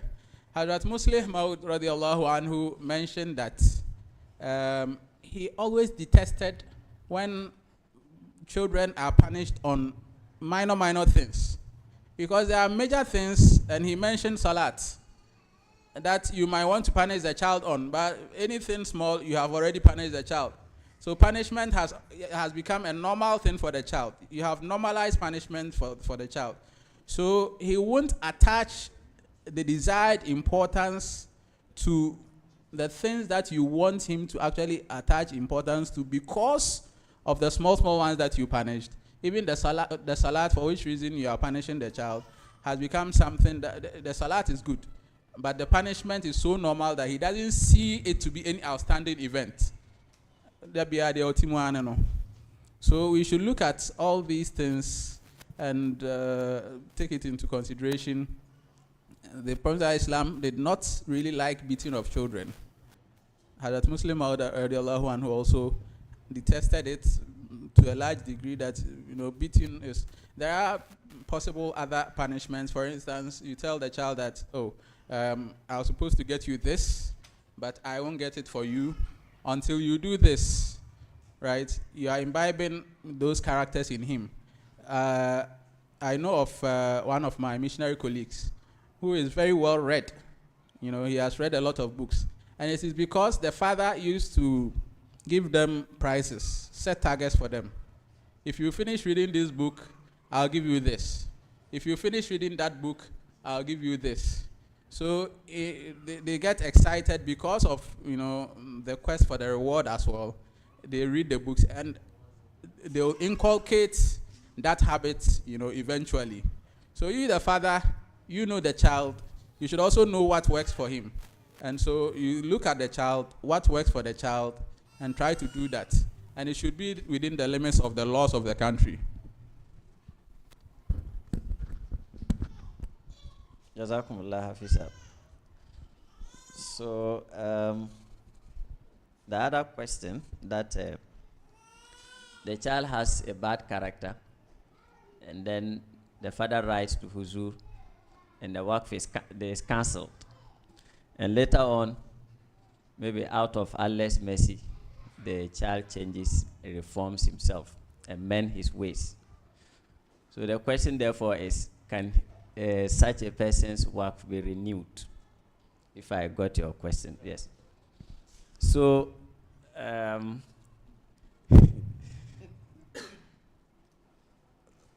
according to the system of Waqf now, once your Waqf is cancelled, it cannot be renewed. The only thing the child can do is to write to Huzur to rather become Waqf Zindagi, which is open to everybody. But as far as the Waqf now is concerned, once it's cancelled, it's done. You cannot come back to say, I want to renew. And so the other door is opened. For Islam, the doors are open. It's not only one door that is open. So if due to his maybe weaknesses that resulted to that unfortunate cancellation of his Waqf, and later on he reforms himself or herself, then he or she can write to Huzur to become a Waqf Zindagi. Waqf Zindagi is dedication of life. And so like myself, I dedicated myself. I'm not a Waqf now. So that one, the training you give him, if he understands, then he will do it by himself. In fact, there's an incident to your question as well. I remember a parent whose children fought him because of this work finance thing. He dedicated the last born, and the senior ones got furious. In fact, it became like a hatred between the children and the father. That why did you dedicate our last born and you didn't dedicate us? You should explain. In fact, it was not easy for him. So he had to write to Huzur, informing him of what he's facing at home. And he pleaded with Huzur to, if Huzur can at least accept the other two children to be part of the Waqf finance scheme. So the reply came that as far as the Waqf finance system is concerned, they cannot be part. But however, Huzur has accepted their dedication of life, and that is Waqf Zindagi. So even up to that point, they were not taken to be part of the scheme. So we do say, well, let them know that I've accepted their dedication. They are now Waqf Zindagi. And that watered down the hatred in the house. It was a serious fight. I hope it's clear. Yeah. Yes. So, and yes, the issue of the child counseling, maybe he's doing it by himself or herself. Then that's the other question you ask. Yes, we, in fact, we've had quite one or two who approached me and told me that they want to cancel their work. They want to write to Huzur so that they can be out of the scheme. Some of them married outside the Jamaat. So as I speak, we have some Waqfini now who are married to Christians. We have some who are married to non-Ahmadis. And a whole lot are happening. In fact, the most senior ones, we have lost them. That is the reality. We've lost majority of the senior Waqfini now. And so we are yet to, some of them have tried talking to them. It got to a point they stopped picking my calls. And yes, what will happen is that we just have to write to Huzur, and then Huzur will decide on their fate. So when somebody comes, we don't just write to Huzur. We try to do the tarbiyat of the person. We will talk to you, we will advise you, and if possible, if we are unable to succeed, then of course Amir Sahib is there. He will intervene if he had to talk to the person. If up to that point the person's mind is made up, then he or she has to write. It's not me who write. You write yourself that you want to leave. And you do not need to write with allegations. There was one who did that. He came and said he wanted to leave. They will say, okay, you write to Huzur that you want to stop. He wrote the letter and raising allegations against the Jamaat. I told him, no, you do not raise allegations against the Jamaat. You said you want to stop. And so write to Huzur, and then it will be taken off. You don't need to explain your reasons for leaving the scheme. It's not necessary. It's not important. You see, so there are some people who do that. You say that you don't want to be part. Okay, then you can go. If you have any other issue, then you write to Huzur later. But you cannot write it through the Waqf Finance office. We don't deal with those things. We deal with the system that you are writing to Huzur that you want to stop. That's all. Whatever reasons you have, write later and send it through a different channel. You don't write it for me to send because it's not part of my work. So that has to be made clear. Just write. You don't need to give any explanation at all. They don't need explanations. I think when we turned 18, there was a form that we were made to fill. Is that still in place? Yes. Yes. So you are made to fill a form form of consent, something of the sort, that your parents dedicated you, and at this point you have also accepted, the dedication. and so it should be continued. This time in our life is very weird. There's a court case that I came about. I think it's in the U.S. The child has sued, the parents. He's taking the parents to court that they didn't take his consent before bringing him to the world. So how are they supposed to take a consent? And that's the kind of world we are living in. So if you don't take the consent of these children and they are not well trained, you see what they will do to you. Okay, so it's simple. Just write to Uzur, I want to leave. That's all. You don't need to write too many things. Then the other one is, so Uzur would decide on your fate whether we should take your name out. So it's not decided here. Uzur will have to decide. In fact, the fourth Khalifa Rahimahullah said that parents should fear God. They should fear God and tell the Khalifa the true character of their child. Because of time, I know Hafiz Sahib couldn't mention those things. Uzur mentioned that Rahimahullah, the parents should fear God and inform the Khalifa. Let the Khalifa know we had good intention of dedicating our child, but unfortunately, he has ABC character in him, and we do not know what to do. So Uzur would decide in any case. He would decide whether, okay, well, let's continue to pray or otherwise. You see, but if we hide the character of the children from Uzur, then that too is not too good. And the other one is traditional marriage. The person is married and the marriage is not in accordance with Islam. Then you have to. That is not in accordance with Islam, but you call it traditional marriage, if I got you right. But then, yes, okay, fine. And then pregnancy comes out of that marriage. So they want to know whether that child can be dedicated. First and foremost, I don't know if I should take you to history. Marriage, when it comes to marriage, the way we marry is acceptable, provided it is acceptable in the society.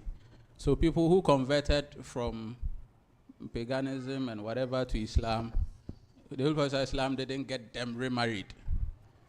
Yes, that is illa ma qad salaf. So it depends on the situation of the person. Let's say you converted after getting married, and your wife says, no, I won't convert. Then you come, Islam would accept your marriage. You won't say that you are not married. And so we would get you married again, depending on the Khalifa's decision. But this particular question is more administrative than anything else. It has to be Huzur who would decide as to whether he will take the dedication or not. But what is important to know is that Huzur mentioned that both parents should dedicate the child, which is very highly unlikely for a mixed marriage of the sort to achieve that. It depends, but highly unlikely. I mean, if the person agreed with you, she would have been in your religion. But because she doesn't agree with you, you are also on top of it going to dedicate the child. It is highly unlikely. But in an event somebody wants to do that, I think the best thing to do is to write to the Khalifa, and he will analyze your whole, circumstances and situation. Even there are instances during the time of the fourth Khalifa that he permitted himself some people to marry, outside the Jamaat due to certain circumstances that they found themselves in. The Khalifa of the time now is more firm, yes, on the fact that we should marry within the Jamaat, also because of the needs of the Jamaat. And so it will end up having been decided administratively. The last one is whether those of your children can be dedicated. I'm sure the answer has been given already. So the only dedication, Even in fact, that reminds me, this is when we send the letters, I've realized that most parents do not read the letters. They do not read. They don't even open. We send via WhatsApp or email. They don't even know what is contained in the letter. And how do I know? It's when they submit the form. There's always a form attached. Most of them do not know because they don't read the letter, the content. And also these days, that form is coming late. So they have rejected many Waqfini now because of that. Because they didn't complete the process. And that form, when it's late, is rejected. And so when you read the rejection letter, what they tell the parent is that your child cannot be included into the Waqf finance scheme under the circumstance because of the instructions of our beloved Imam. So what you can do is just train the child and later allow the child to dedicate himself to become Waqf. It's simple. That's the letter that usually comes when they reject it. When you fail to submit that form in time, then it's rejected. So that is how it is. Yeah, so let's pick, I think we've exhausted this. Next set of questions. Lajina. Where is the mic? Somebody's hand is up. Assalamu alaikum.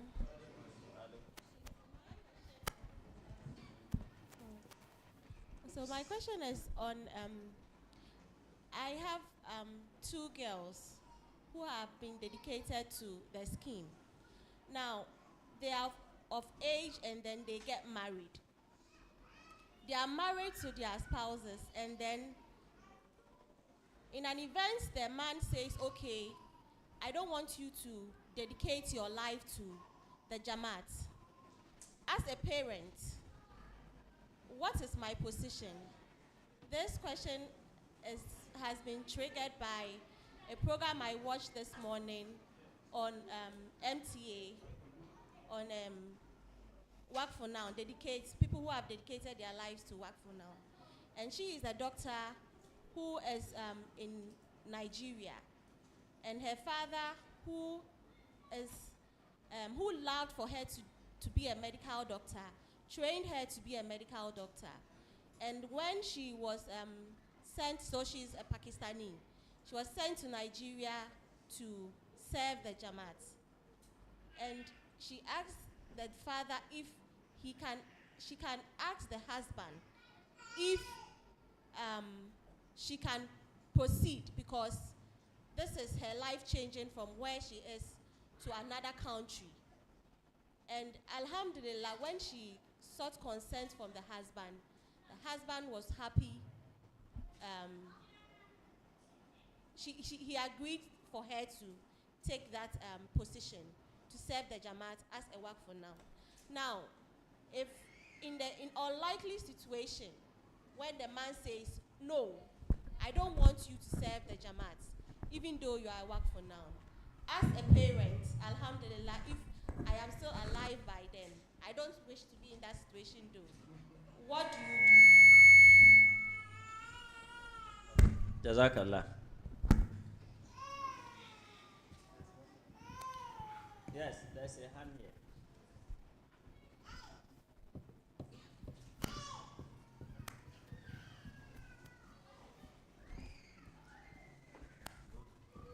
Assalamu alaikum. So my question has to do with the writing of letters to Huzu.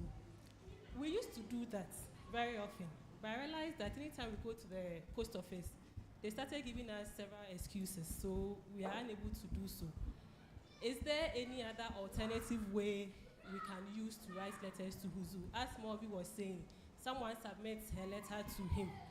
So, Mr. Coordinator, can we also submit our letters to you? Let's at the end of every month, so you post on our behalf. And my second question also is that when Morbi was speaking, he mentioned some professions specifically for the Waqf Final girls. I want to find out whether there's any reason why the females should follow that career path. Jazakumullah.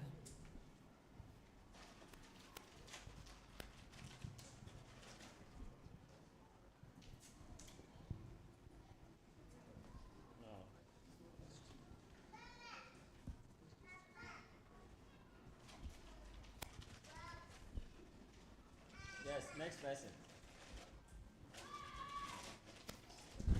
Lajina.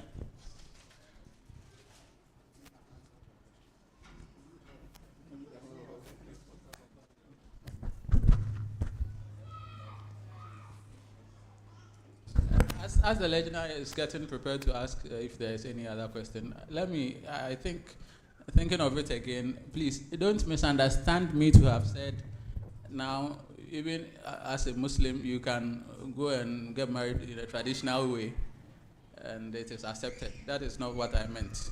What I meant was that if you get married in such a manner and then you become a Muslim, it is going to be considered valid.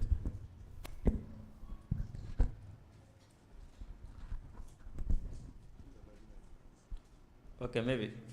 Is that all from the Lajina? Okay. Assalamu alaikum wa rahmatullahi wa barakatuh.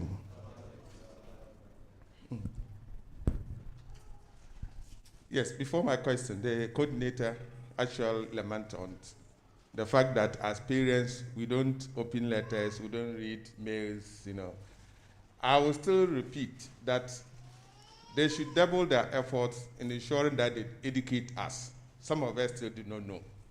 Even as Jamaat, if you pose a question, whether it is Ansarullah, Lejna, or Hudan, why am I an Ahmadi? You can imagine the number of people who fumble.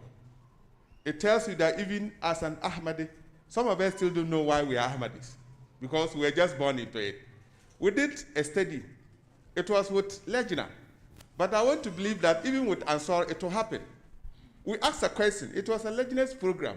We asked a simple question. Why am I an Ahmadi? And I can bet you that nobody was able to give you any reason why she was an Ahmadi. Apart from, me papa na woman, I say me Ahmadi and yena me so me sorry. You see, so what we now, the office is doing very well, but we are still appealing to you as parents. Please educate us more. And I've suggested to you that use the WIN organization program so that we can get as many parents as possible. Yes, my question is related to my sister who just asked. Molvis have delivered a very good, educative sermon to us this morning. And then he specified the likely or the acceptable professions for the females. I didn't hear that of the males. So I wanted to, or maybe I was watching the online version of the program, because the program is live on YouTube. Maybe if my attention was on the online version, I didn't hear that. Forgive me. Otherwise, if we have specified courses or professions for the females, what about the males? Thank you. Jazakallah. Yes, sir. So first and foremost, I did not specify everything that a female can do. And I didn't even say that from my own accord. It was a quotation I presented from Hazrat Khalifat al-Masih Rabi. And there's etc. There's etc. So the etc. tells it all. It is, I think our sister asked why those specific courses or skills. That is because of the needs of the Jamaat. As I mentioned, if you have dedicated the person, or if you are gifting someone to something to someone, you consider what the person might also need, and that is when the gift becomes very valuable. If they bring you a snow jacket, whilst you are here in Accra, you might not need it, and it will be less beneficial. So the Khalifa knows where the Jamaat wants to go. He knows which fields we need, certain skills. And for that reason, he can mention that these courses are beneficial. What a lot of Waqfina now do, and I'll encourage that, is to write to Huzur actually, to ask him which area he would advise you to be. ask Huzur, which area do you advise that I study? What do you advise that I study? And we see in the Waqf now classes, when I was mentioning the things they should be watching, there are Waqf now classes also with Huzur on MTA. And that's also very important for them to watch. When you watch it, you see that those there are asking Huzur again and again, this is what I studied in high school, and so what field do you advise that I should go in? You can as well write to him for such an advice. I didn't mention that of the men. It was only because it is not part of what the Khalifa mentioned, and I gave a quotation. But this, in like manner, the men can also write to Huzur. Certain obvious, things or obvious skills may not be needed in the Jamaat. There are some instances people ask Huzur and he says that, no, we don't need this for now. And so divert, do something else. Yeah. And that is what is going to help.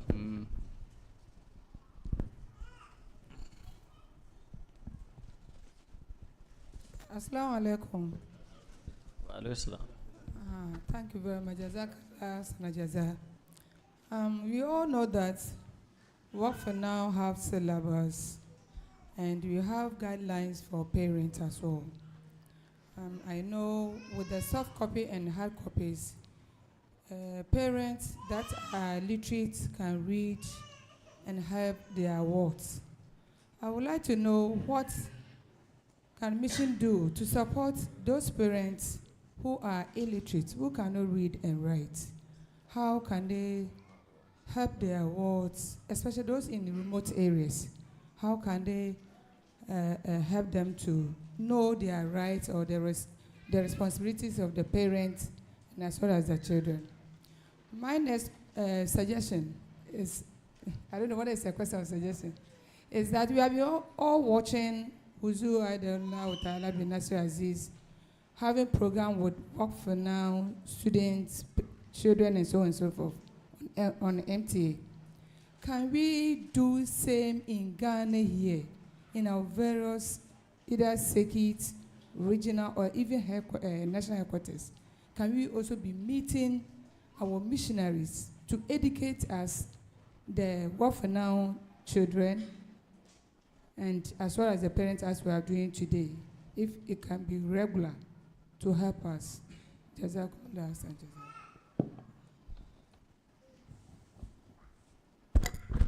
Okay. There was another question. With regard to the earliest one, the lady said a wakifa who marries a husband, and the husband is preventing her or stopping her from carrying out the dedication. Yes. I want to say that this is not the first time. Okay, even in Ghana here, we have them. Perhaps you only watch it on MTA. I see them every day, and it's happening. Even in some instances, you have both of them are Waqfini now. The husband is a Waqfi now, the wife is a Waqifa. And the husband has warned the wife that they are not going to dedicate their children. And has even warned her that they are not going to attend any activities in Ghana here. So those things are happening. And each time we have programs, and not only Waqf now programs, Jamaati programs, they don't attend. But they are Ahmadis, they are there. So it's an unfortunate scene. I don't know what to do, but I can only say you pray. You write to Huzur if that is your situation, or you bring to the knowledge of the appropriate authorities. Then they will advise on what should be done. And that's why we have the Islamic committee and the rest. They will take care of these problems. And so Waqf as an office, we have our mandate, which we are also trying to discharge our responsibilities. But I think issues like this, the Islamic committee, they will handle that. If the woman feels that the husband is not treating her the way, the way Islam has taught us to treat our wives, then she should bring it to the attention of the various authorities, and it will be addressed. So if you have something to add on this. I think that answers it. But something else that the fourth Khalifa mentioned to help limit these kind of situations is to make conscious efforts to try for Waqfin and Waqfat to get married, so that you don't have one leg in and one leg out, and it causes all these problems. I'm saying limited because even sometimes, as Mob Sab has said, you find two Waqfin and now people married and then it's still not working. But the particular situation whereby the husband agrees or the wife agrees and the husband doesn't agree because he is not a Waqf, it can be limited if Waqfin get married to Waqfat. Yes, so writing letters to Huzur, you'll be adding us extra work because already what we have is not a small thing. So if we are to take your letters to Huzur again, we'll find a way out. Though the last time during my tour, I mentioned I would try to help. And so as an office, we'll make deliberate effort to get those letters that are purposely for prayers. And so, yes. You can also write to their mission. Yes, you can also write, like the mission houses are there and all of that. Otherwise, to come with an extra burden, if I promise that I will do it and later I'm not able to do it, then to look like Molvi has promised and failed. So. Sorry, I would want to say that there are other avenues as well. You know, you don't always have to even pass it through someone. Right now, there are online facsimile fax systems that you can sign up for, and you just scan it with your phone and then fax it. It will get there. Right? Yes, it will get there. Yeah, so if you need the education, like Hafiz Saab said, you can call us. We will educate you on how to send a letter to Huzur. That will be available to assist. Yes, yes, please. Yes, there's a question on online. Yes. Oh, okay. Just a minute. There's an online question. Yes, please. Aisha Jan, Assalamu alaikum. Please, can a Waqf child add another name to her Waqf name?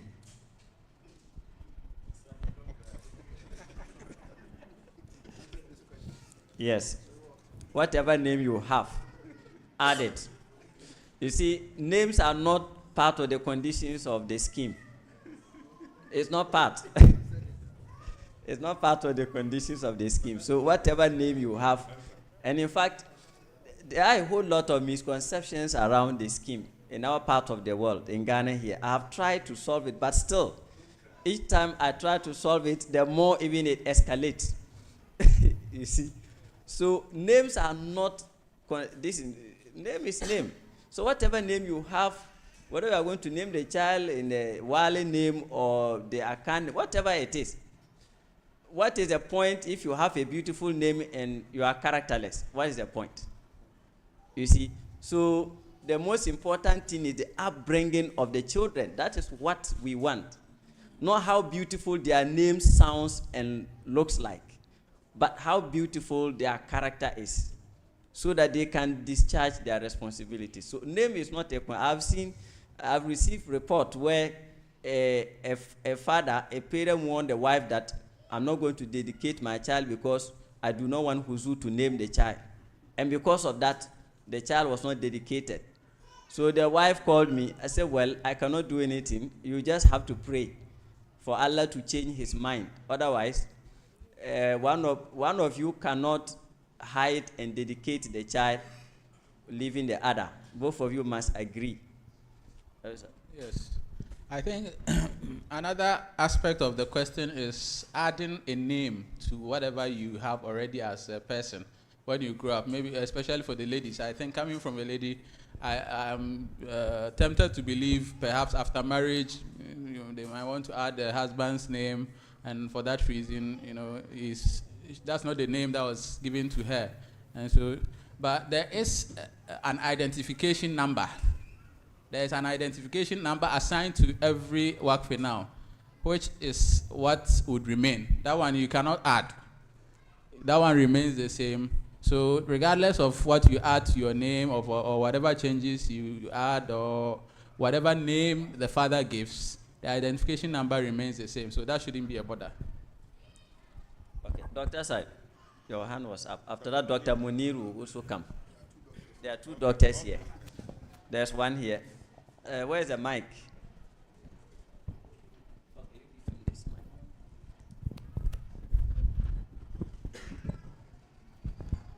Assalamu alaikum. I just wanted to add something to the question just asked, that if Waqfeno girl marries to the boy who just stops her, that okay, you don't wanna do the Jamaat work and the work duties.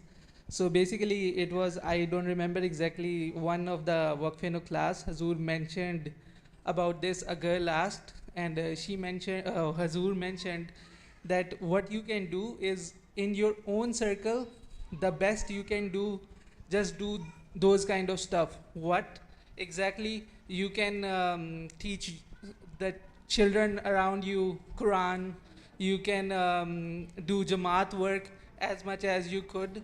Any office, like you can become an office bearer and do the Jamaat work, which possible you, like whatever the circumstances you have, just do the maximum what you can do. And this would be considered your work, and Allah knows obviously what's it's in your heart or whatever you are concealing. Allah knows the best. So innamal amalu binniyati, that's the thing basically. I just want to add that. Jazakallah. Assalamu alaikum. I need a little more clarity on an earlier question concerning marriage. So, in a situation where you are married, you are an Ahmadi, but your marriage was not administered by the Jamaat. Or let's say, because we have also instances where though you marry outside the Jamaat, but it was administered by the Jamaat. So for instance, you marry a non-Ahmadi, but it was officiated by the Jamaat. So that is one instance. The other instance is marrying outside the Jamaat, not officiated by the Jamaat. Are these marriages invalidate one's being an Ahmadi? If no, or if yes, whatever the case is, if both parties or the couple agree to dedicate a child, from that marriage, will that also be accepted? Will that dedication be accepted if both of them, agree to do so?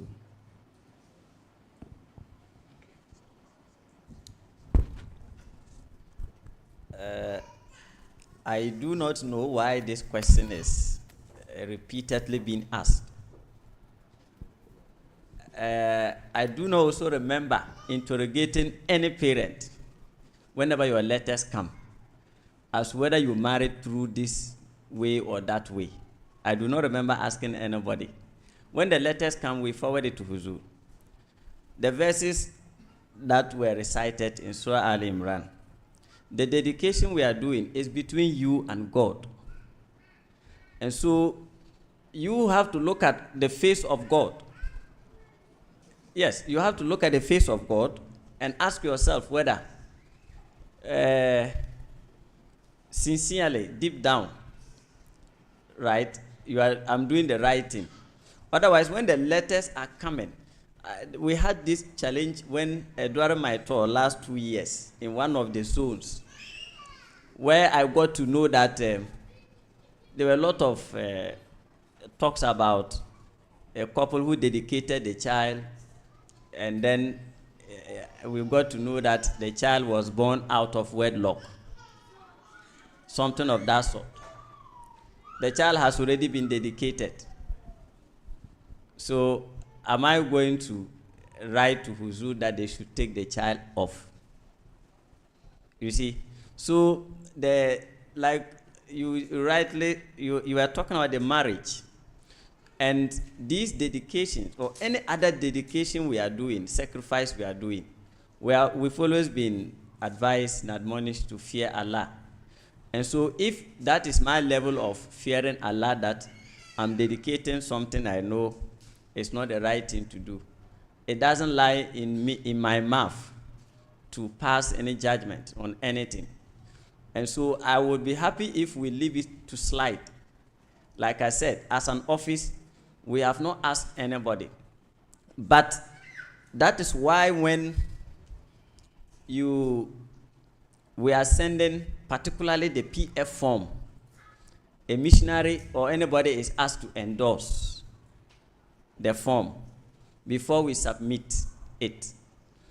And so for that, I have not also come across something of that nature where maybe somebody had that difficulty, and maybe perhaps it's something I'll have to also find out. But what I know is that when the letters come, we don't call and ask you, did you marry the Ahmadiyya way or you married this way? We don't do that. We believe that those who are sending us the letters, they are doing so for the sake of Allah, not something like a trending thing that they also want to trend because somebody is dedicating. They also want to dedicate. You see, so perhaps another thing I will look at is maybe education. We cannot fault anybody. You see, it's the education as well. All of us are learning. And so that's why I said it's difficult to outrightly say anything about it. And so in some places, how do you fault them? The last time I had I asked one of our secretaries from Volta region, I asked him, your number is too small. What is happening? Is it that the people do not understand? And these were the problems he was telling me. He said the way they are marrying these days, Molusa, is difficult. You see? And so that's the reason we have low numbers in some of the areas, because of some of the marriages. And so, I don't know, Abisab. Yes, it's not too much of a problem because as an office, we don't consult you. Like I said, this whole thing is about Allah. The letter we are sending, perhaps most of us thought that by sending letter to Huzu, we are now coming to dedicate. No. You have already made a pledge to Allah. You have made that pledge to Allah during your sleepless night when we were worrying God that we needed a child. We disturbed him so much, praying and offering tahajjud and all of that. Oh God, if you give me this child, I will dedicate the child, right? And then Allah has given you the good news. So the letter we now write to Huzu declaring our intention before the representative of Allah, that I took this vow with Allah. And at the time of taking the vow, nobody was there with you. It was between you and God. It is when you now submit the letter that I can see. Those of us around can see that, oh, this person had this in his heart. And now we are seeing it. And so it's a declaration of a pledge, a vow you have made by writing the letter to Huzu.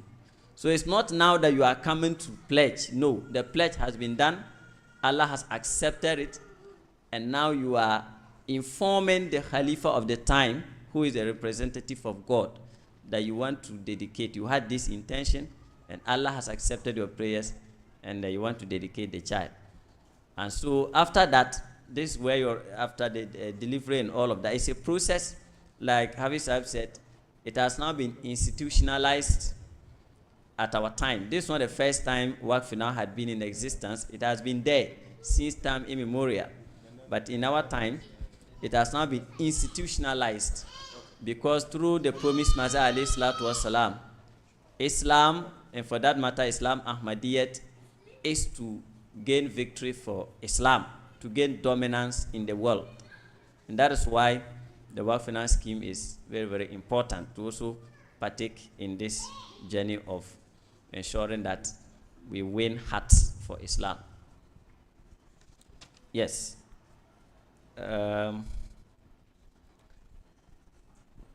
I've just been reminded that Salah time, but we'll delay the Salah small. And if there are any questions, you can. Who? Yes, please. Assalamu alaikum. On the naming, I want to share my experience and also let the parents know. Because it's not Huzu who send you a name. If you make a request that Huzu should give you a name, that's why the letter will come with a name. In my first child, we wrote to Huzu, want to dedicate the child. So Huzu brought us 2 names, one being a male and the other one female. The male was Shuaib and then female was Tahira. So when the letter came, my wife was said that this name of Shuaib, you know, Shuaib, they call it Shaibu. So you know a boy, Shaibu, at the area. He's bad boy. So that name, I said, no. Well, Huzu knows. So, and then, Huzu also say about the female name, Tyra, that his name is Fourth Khalifa. So, let's see. God being good, she delivered a female. So, Tyra was given to a child. And then the child was brilliant. And then the second one, we didn't write for a name. We just said that we dedicate. So that one, the number came, but no name. So we preferred our name. So when maybe parents are asking that maybe at times the name that will come from Uzua, so difficult to pronounce. So because it has been announced that when you are dedicating that, the Uzu will bring you a name. And the name they cannot pronounce. So so that's why it is us. If you are dedicated, you request for a name. There that a name will come. And then the name too will come, Uzu knows. Because the name that he gave my first daughter, the name goes with, the name goes with the human being. Because if you, like myself, I'm called Ishaq. We know the meaning with laughter. How God told Abraham will make you laugh. So the name goes because it's true. I have that thing of laughing. Assalamu alaikum. Okay. Any other? Jazakallah. Any other person? So that we'll wrap up and please, today is the day for us to resolve at least most of the issues because like I said, we are here to answer the questions, the challenges. Yes, please, go ahead. Assalamu alaikum. My question is, if you name after getting the name and you name the child, for whatever reason you want to change the name, can you do that? You can do it. And what are the processes for you to do that? If you want to change the name, then you inform us. You inform the office. Let us be aware. You see, sometimes when we send the letters, most of you complain to me that, see, my child's name, see, it's spelled wrongly. That's not how we did it. Meanwhile, the handwriting you send to us, we have to spend a lot of minutes in trying to find out whether it's S or Q or R. In most cases, we have to call. When we call, you are not picking up. And if you do not pick, and I also forget of your form, and it is later sent late, it will be rejected. And then you will blame me.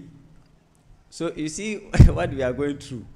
So sometimes we contact to find out the correct spelling. You don't pick. Some parents do not pick our calls. I don't know why they are averse, whether they are averse to the Waqf now, I don't know. It's like most don't take it serious, and the whole thing has become like a joke. Sometimes that's how I feel. You see, so those problems are there. But when I also lodged this same complaint to UK, they told me that that doesn't invalidate anything. We can do the corrections at our end. For their end, it's okay. They do not have any problem. That is why those Waqfin now who relocated to UK, USA, and the rest, they had to call me. Because if you go there and say you are a Waqf now, they won't ask you what is your name. It's the number they want. You see, the number is more important than even the name. You can have the beautiful name, but if you don't have the reference number, you are off. You are not part of the scheme. So it is the reference number that indicates that you are part of the scheme. And so whatever corrections you want to make, that's why you say you should contact the office. There should be connection between the office in Ghana and then the parents. So when you call on us, we'll tell you what to do. Then we'll also update it on our system. So that if tomorrow UK says that they need so and so, then we will give them the full details of that person. And whatever the correct names, or whatever it is, we'll give them that. And so, again, let me plead that when we call on you, please try to pick our calls. Because sometimes you don't know what is knocking our head, that we are so restless that we need you. And when we don't get you, we feel disturbed. Sometimes you will send, and UK want us to clarify something.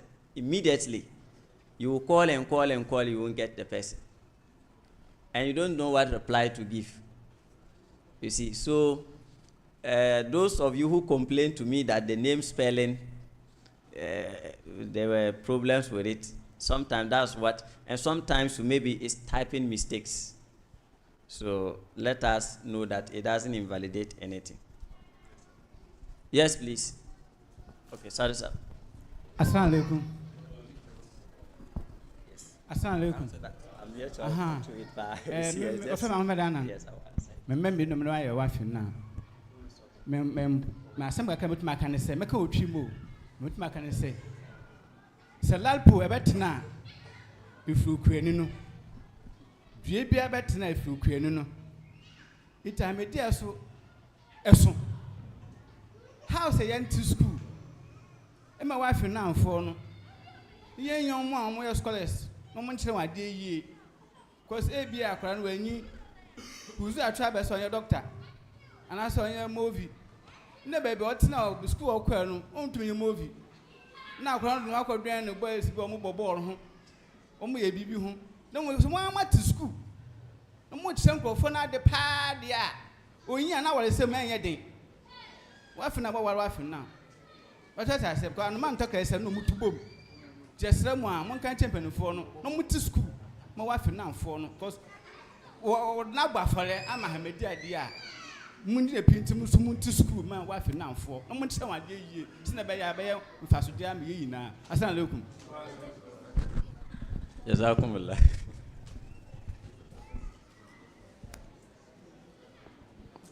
Assalamu alaikum wa rahmatullahi wa barakatuh. Interestingly, my comment is related to what he said, albeit he has put it in a very interesting way. So, it may appear that sitting here in Accra, what I'm saying may not be as relevant as it would have been if I were in another region. Maybe in the Hinter. But education is a very important part of the conversation of training Waqf now. And I mean secular education, academics, their school, the progress in school, their performance in class, how we select the schools they attend are very important conversations. You will realize that in Jamaat Ahmadiyya, one of the big problems we find is tribalism, particularly in our conferences. Those of us who are Khudam, we deal with it real time. Maybe the general populace don't see it, but one of the challenges we face is the poor appreciation of different, ethnicities. When you get to Jalsa, sometimes it plays out, and it's very difficult. Education is one of the things that bridges that gap of tribalism, because if you go through education fully, you are exposed to all manner of people, so you are able to live with them anywhere you go. Number two, translations in our conferences take more time than the message we are giving out, so that if we could cut away translation, we can actually benefit more than 100% of what we benefit by way of the time that we have to spend at conferences, Jalsa, Ijtima, and all manner of places. So you would realize that the speech our respected coordinator, Hafiz Ismail Eduse, has given us couldn't have been delivered within the time if he had to translate again into a local language, which means that education is very important even in our spiritual development, in training the children, in training the Waqfin. And so I want to encourage us parents that just as we attach importance to the spiritual and religious development of the children, let's take particular interest in their educational development as well. To finalize my point, I would want to encourage us to send our children to Ahmadiyya schools, especially from the secondary level, because we have more control over our secondary schools than our basic schools. There are many basic schools in Ghana, even the head is not an Ahmadi. So I cannot assure you that if you send your children there, they will get the best of training. But at least for our secondary schools, whatever challenges we face, we are working on them. I would encourage us all to send our children to Ahmadiyya secondary school so that we can train them better.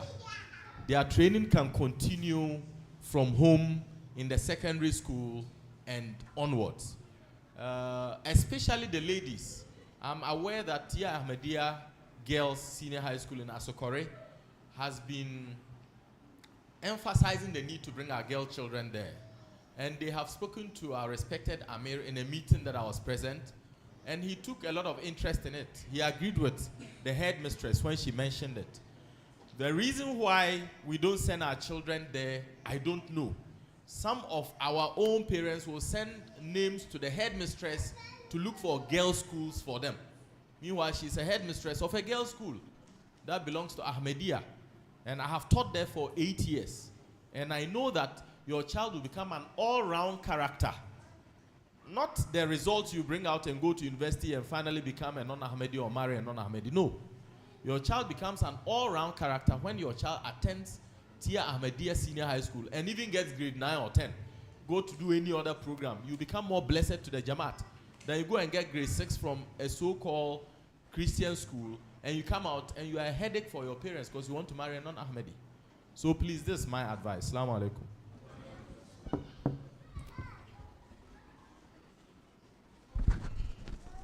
There was this last question from a lady.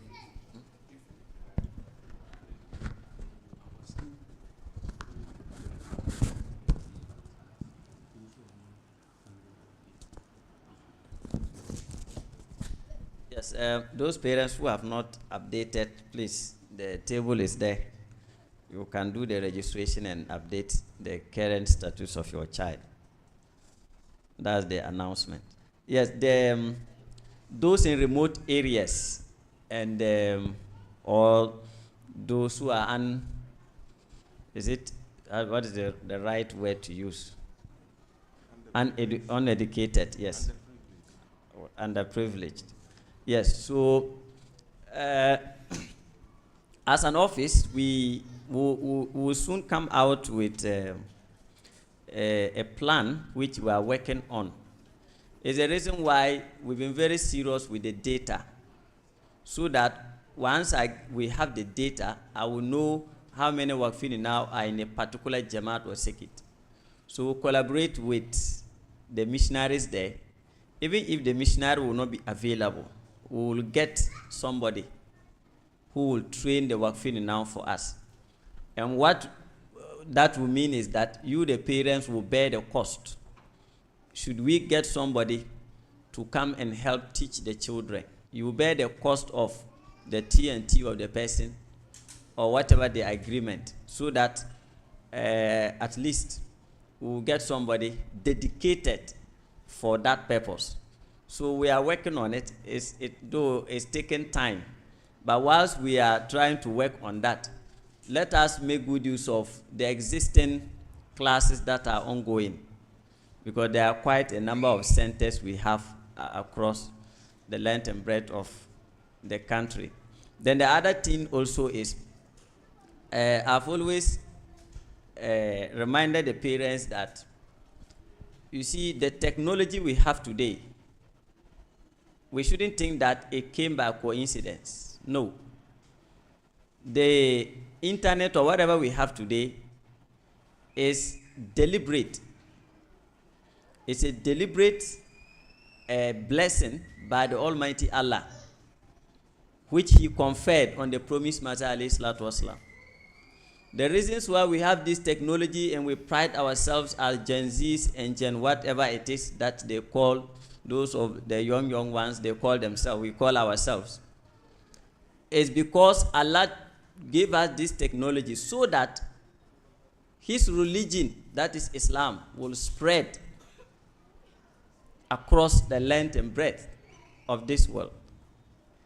So when Allah told the Holy Prophet ﷺ that Islam would dominate other faith, if you were to be in the era of the Holy Prophet, you'd be imagining how this large earth, how was Islam going to spread? But today we have the answer.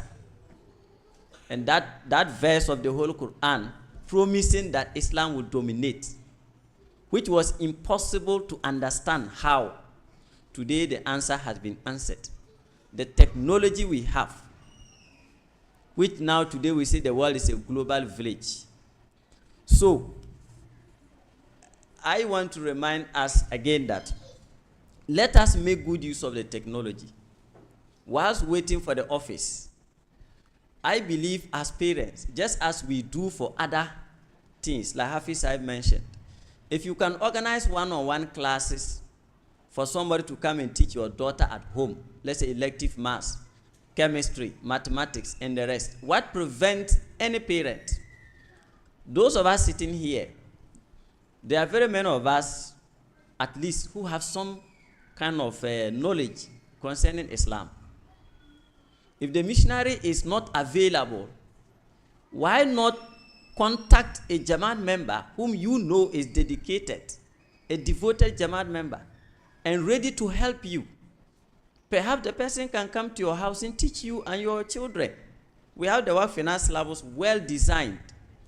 Otherwise, if we do not do that and we keep lamenting every day, the office, we are not hearing anything.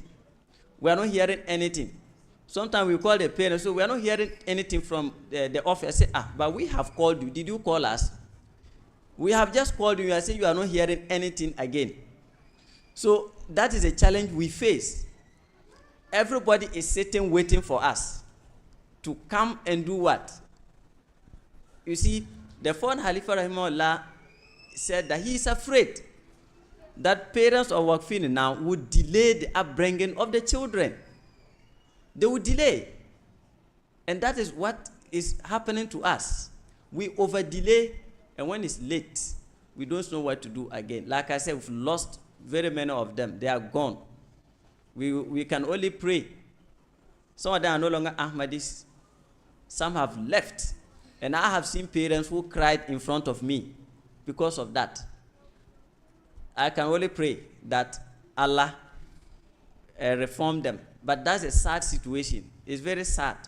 You see, so I will request that let us make good use of the technology. If you know any Jamaat member, we have the syllabus. We are trying to print the syllabus in hard copy. That discussion is ongoing, because so that we get it printed in a colored form. When it's printed in a colored form, you really admire it. It's very nice, very beautiful, so that we can sell it to you at a reduced cost. So that too, inshallah, very soon it will be out. And so, but under the circumstance, let us, if the missionary is not available, we can get anybody who knows a bit of the Holy Quran and some basic knowledge to be teaching the children, so that we'll speed up the training of the children. So that is my humble request. So those in the remote areas, inshallah, we are working on that. We'll get a teacher for the various Jamaats. So I will request that you pray for us, so that Allah, we are able to get those people, dedicated people, who are ready to serve. And then you, the parents, can also help us to be able to have a successful tarbiyat classes for these children. So inshallah, I understand the worries, and we are seriously working on that. So that's what I can say for now on the ladies' question. I think that's all the questions. If I'm not wrong, all of us are tired. Yes, so if you have something to say.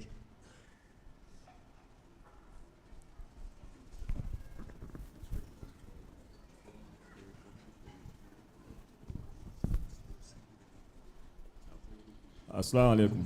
All right. Wa alaikum salam. Please, I'm having is it a suggestion, or I don't know whether I would say a question or a suggestion. It's about the children's learning. Actually, I am currently at Kotobabi Jamaat, and then we try arranging a learning center at Kotobabi there, but it's still not implemented. So I will plead on the authorities, so that at least they will put more effort to just get us at Kotobabi. Jazakallah. All right, well noted. It's good you've brought it up. Like I said, if you call on me, I will speak with the missionaries, my colleague missionaries. I'll speak with them. They know the people better. Maybe they can suggest that this person knows the Holy Quran, and then probably look at it from there. And our Tarbiyat Talim secretary is here. So we'll collaborate, so that inshallah we'll see how we can resolve these issues. It's actually a deficit. Our knowledge is going down as a Jamaat, and the children are not learning anything. So inshallah we'll also speed up and double our steps. Yes. So after this Kotobabi man, you see me. Is that all? Yes. Wa alaikum salam.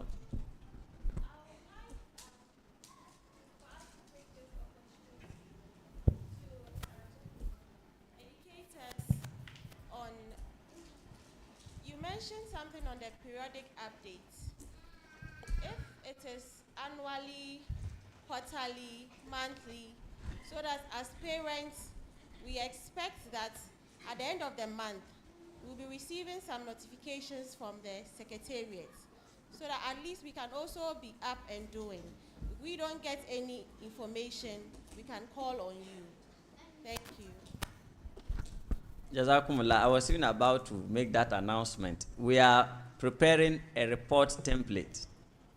So it will come as a link.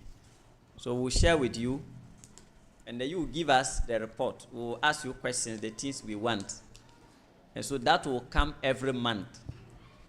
Then the other update also is at the end of the year, you are expected to let us know if the child was in class 1, you need to update let us know that, okay, my child has moved to class 2. Or maybe he was in GHS 1, he has moved to GHS 2. Or SHS 1, or in the university, all of that. Or has completed. All those updates must come. And if he or she has completed, what is the person doing? We need to know. Is she employed? Or is he or she serving the Jamaat voluntarily in any way? Let me add that it doesn't mean that the Jamaat can employ all Waqfin now into the offices.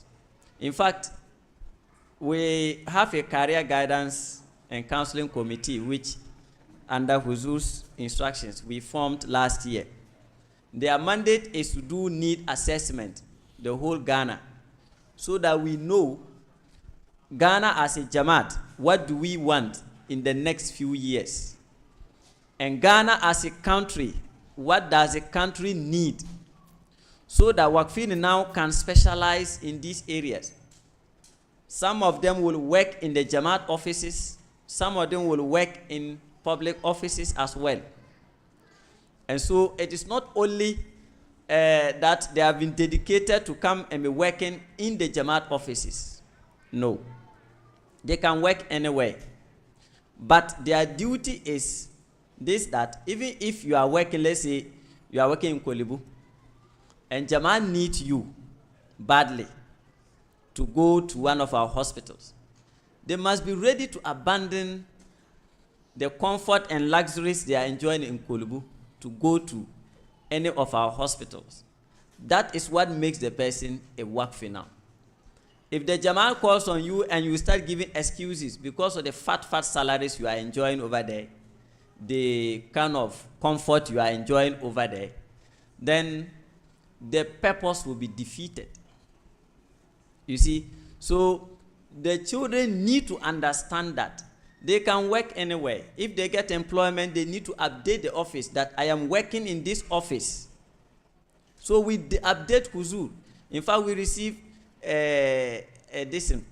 another letter to that effect, that every Waqfin now must update Huzur where you are working. Whether they are working for Jamaat full time, those who are working for the Jamaat voluntarily, those who are doing other works, it must go to our beloved Imam. You must write to him consistently. That is when they grow. So this education must, we must hammer on it when they are, as they grow, so that they understand that at any point in time, the Jamaat can rely on them for their help.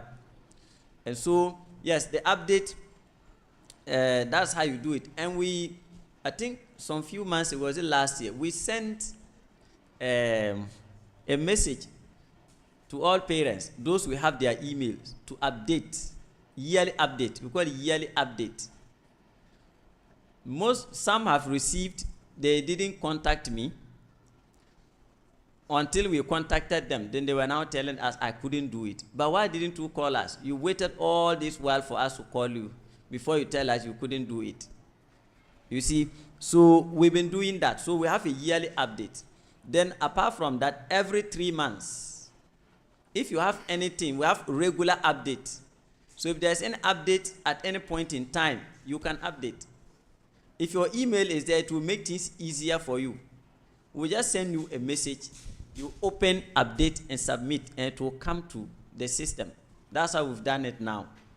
So, yes, that is how it works. So you have to update us the progress of the child, not only the school, the syllabus.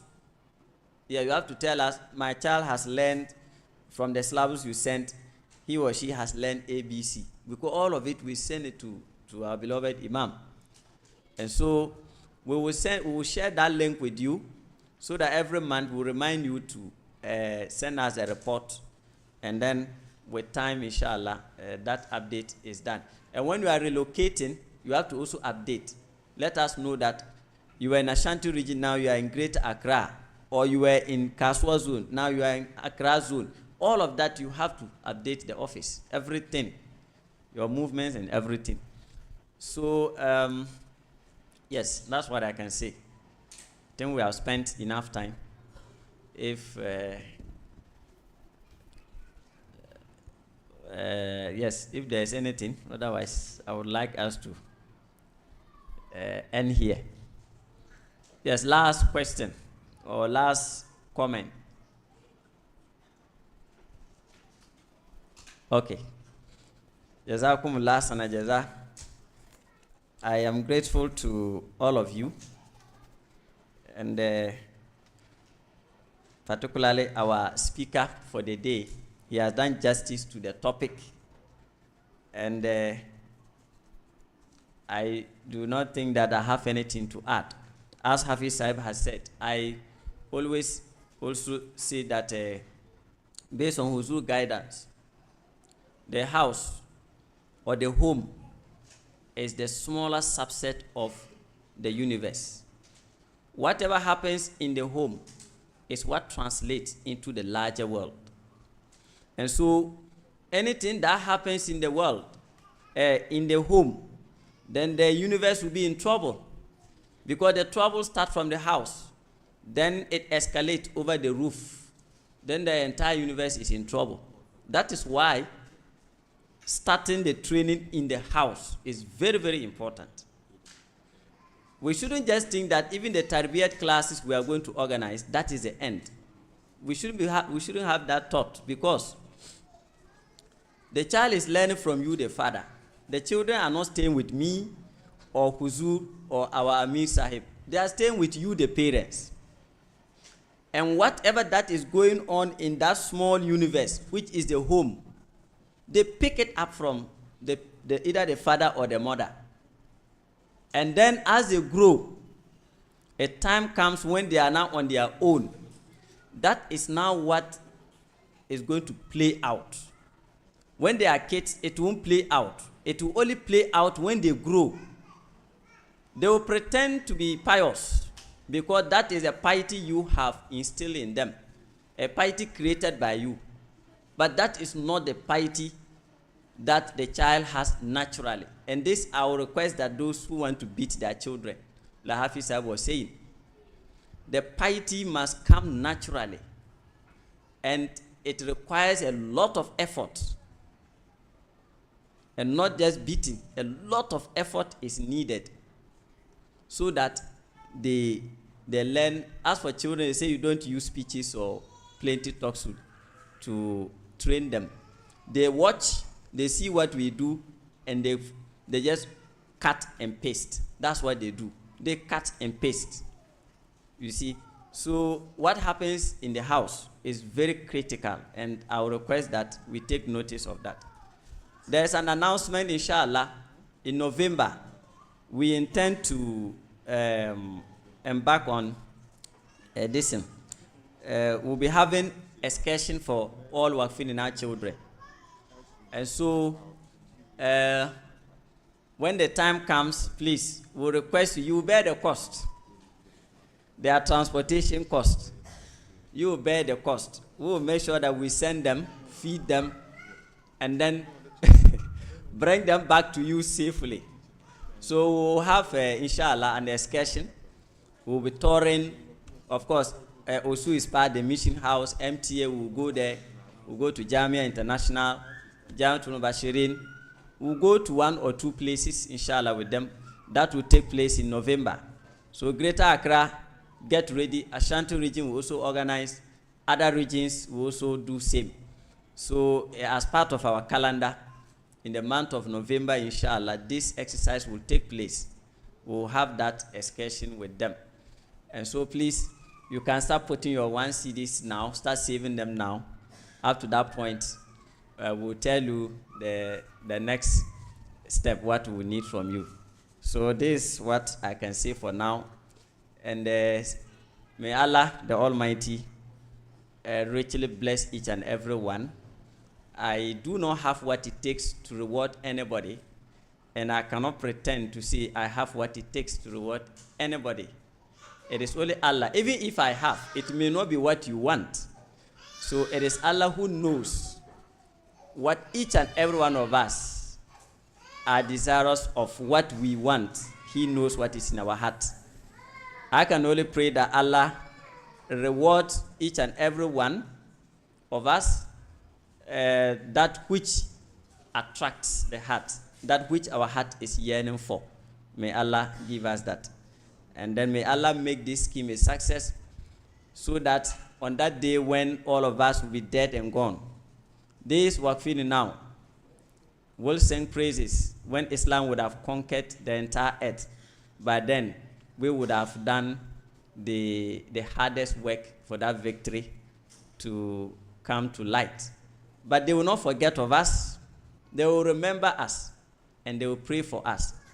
And I'm sure on that day, when the whole world would have accepted Islam and then praying for us, you can imagine the Amin, just one voice from each and everybody across the world saying Amin for those of us who would have been dead and gone long time ago. It will go a long way to help us, of course, after we are dead and gone. May Allah accept our sacrifices. Yes, there will be lunch after this. I don't know whether the people are ready. I don't know, we should pray before we eat. Yes, so the food is ready. It's ready, right? Yes, so but because of time, if you will permit me, we'll just say our salat, and after that we eat. Or you want us to eat before we pray? I don't know, because there's walima. So which one should come first? Give them the food. Okay, is it here? Okay, fine. So the food is there. As you step out, you take your food, and then you do ablution and come after salat. Then we are free to enjoy the meals. I will call on our revered Molvi. Yes, please.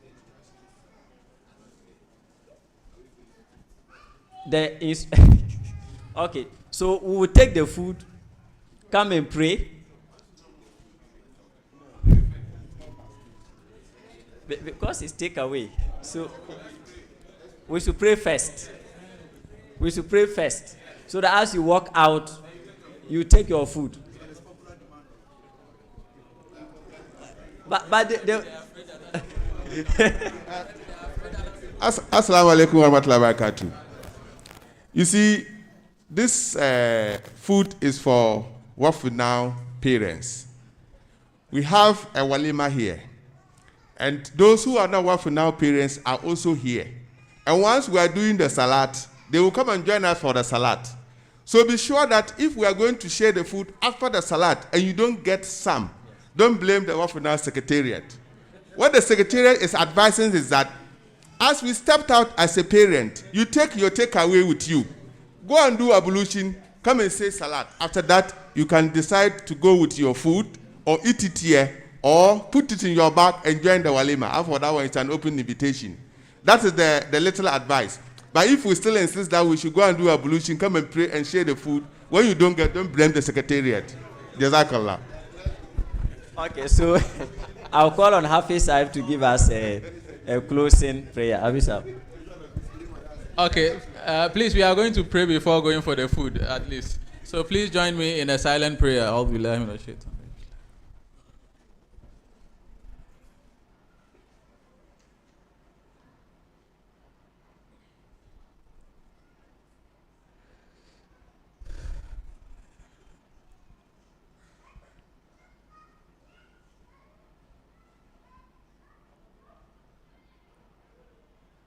ربنا لا تزغ قلوبنا بعد إذ هديتنا وهب لنا من لدنك رحمة إنك أنت الوهاب رب كل شيء خادمك ربنا فاحفظنا وانصرنا وارحمنا ربنا هب لنا من أزواجنا وذرياتنا قرة أعين واجعلنا للمتقين إماما ربنا تقبل إنك أنت السميع إنك حميد مجيد آمين. Assalamu alaikum warahmatullah. The name of the regional coordinator for Central. Central. Okay, I'll tell him to contact the missionary. Okay. It's contact Said Abeka. Okay. Said Abeka. Okay.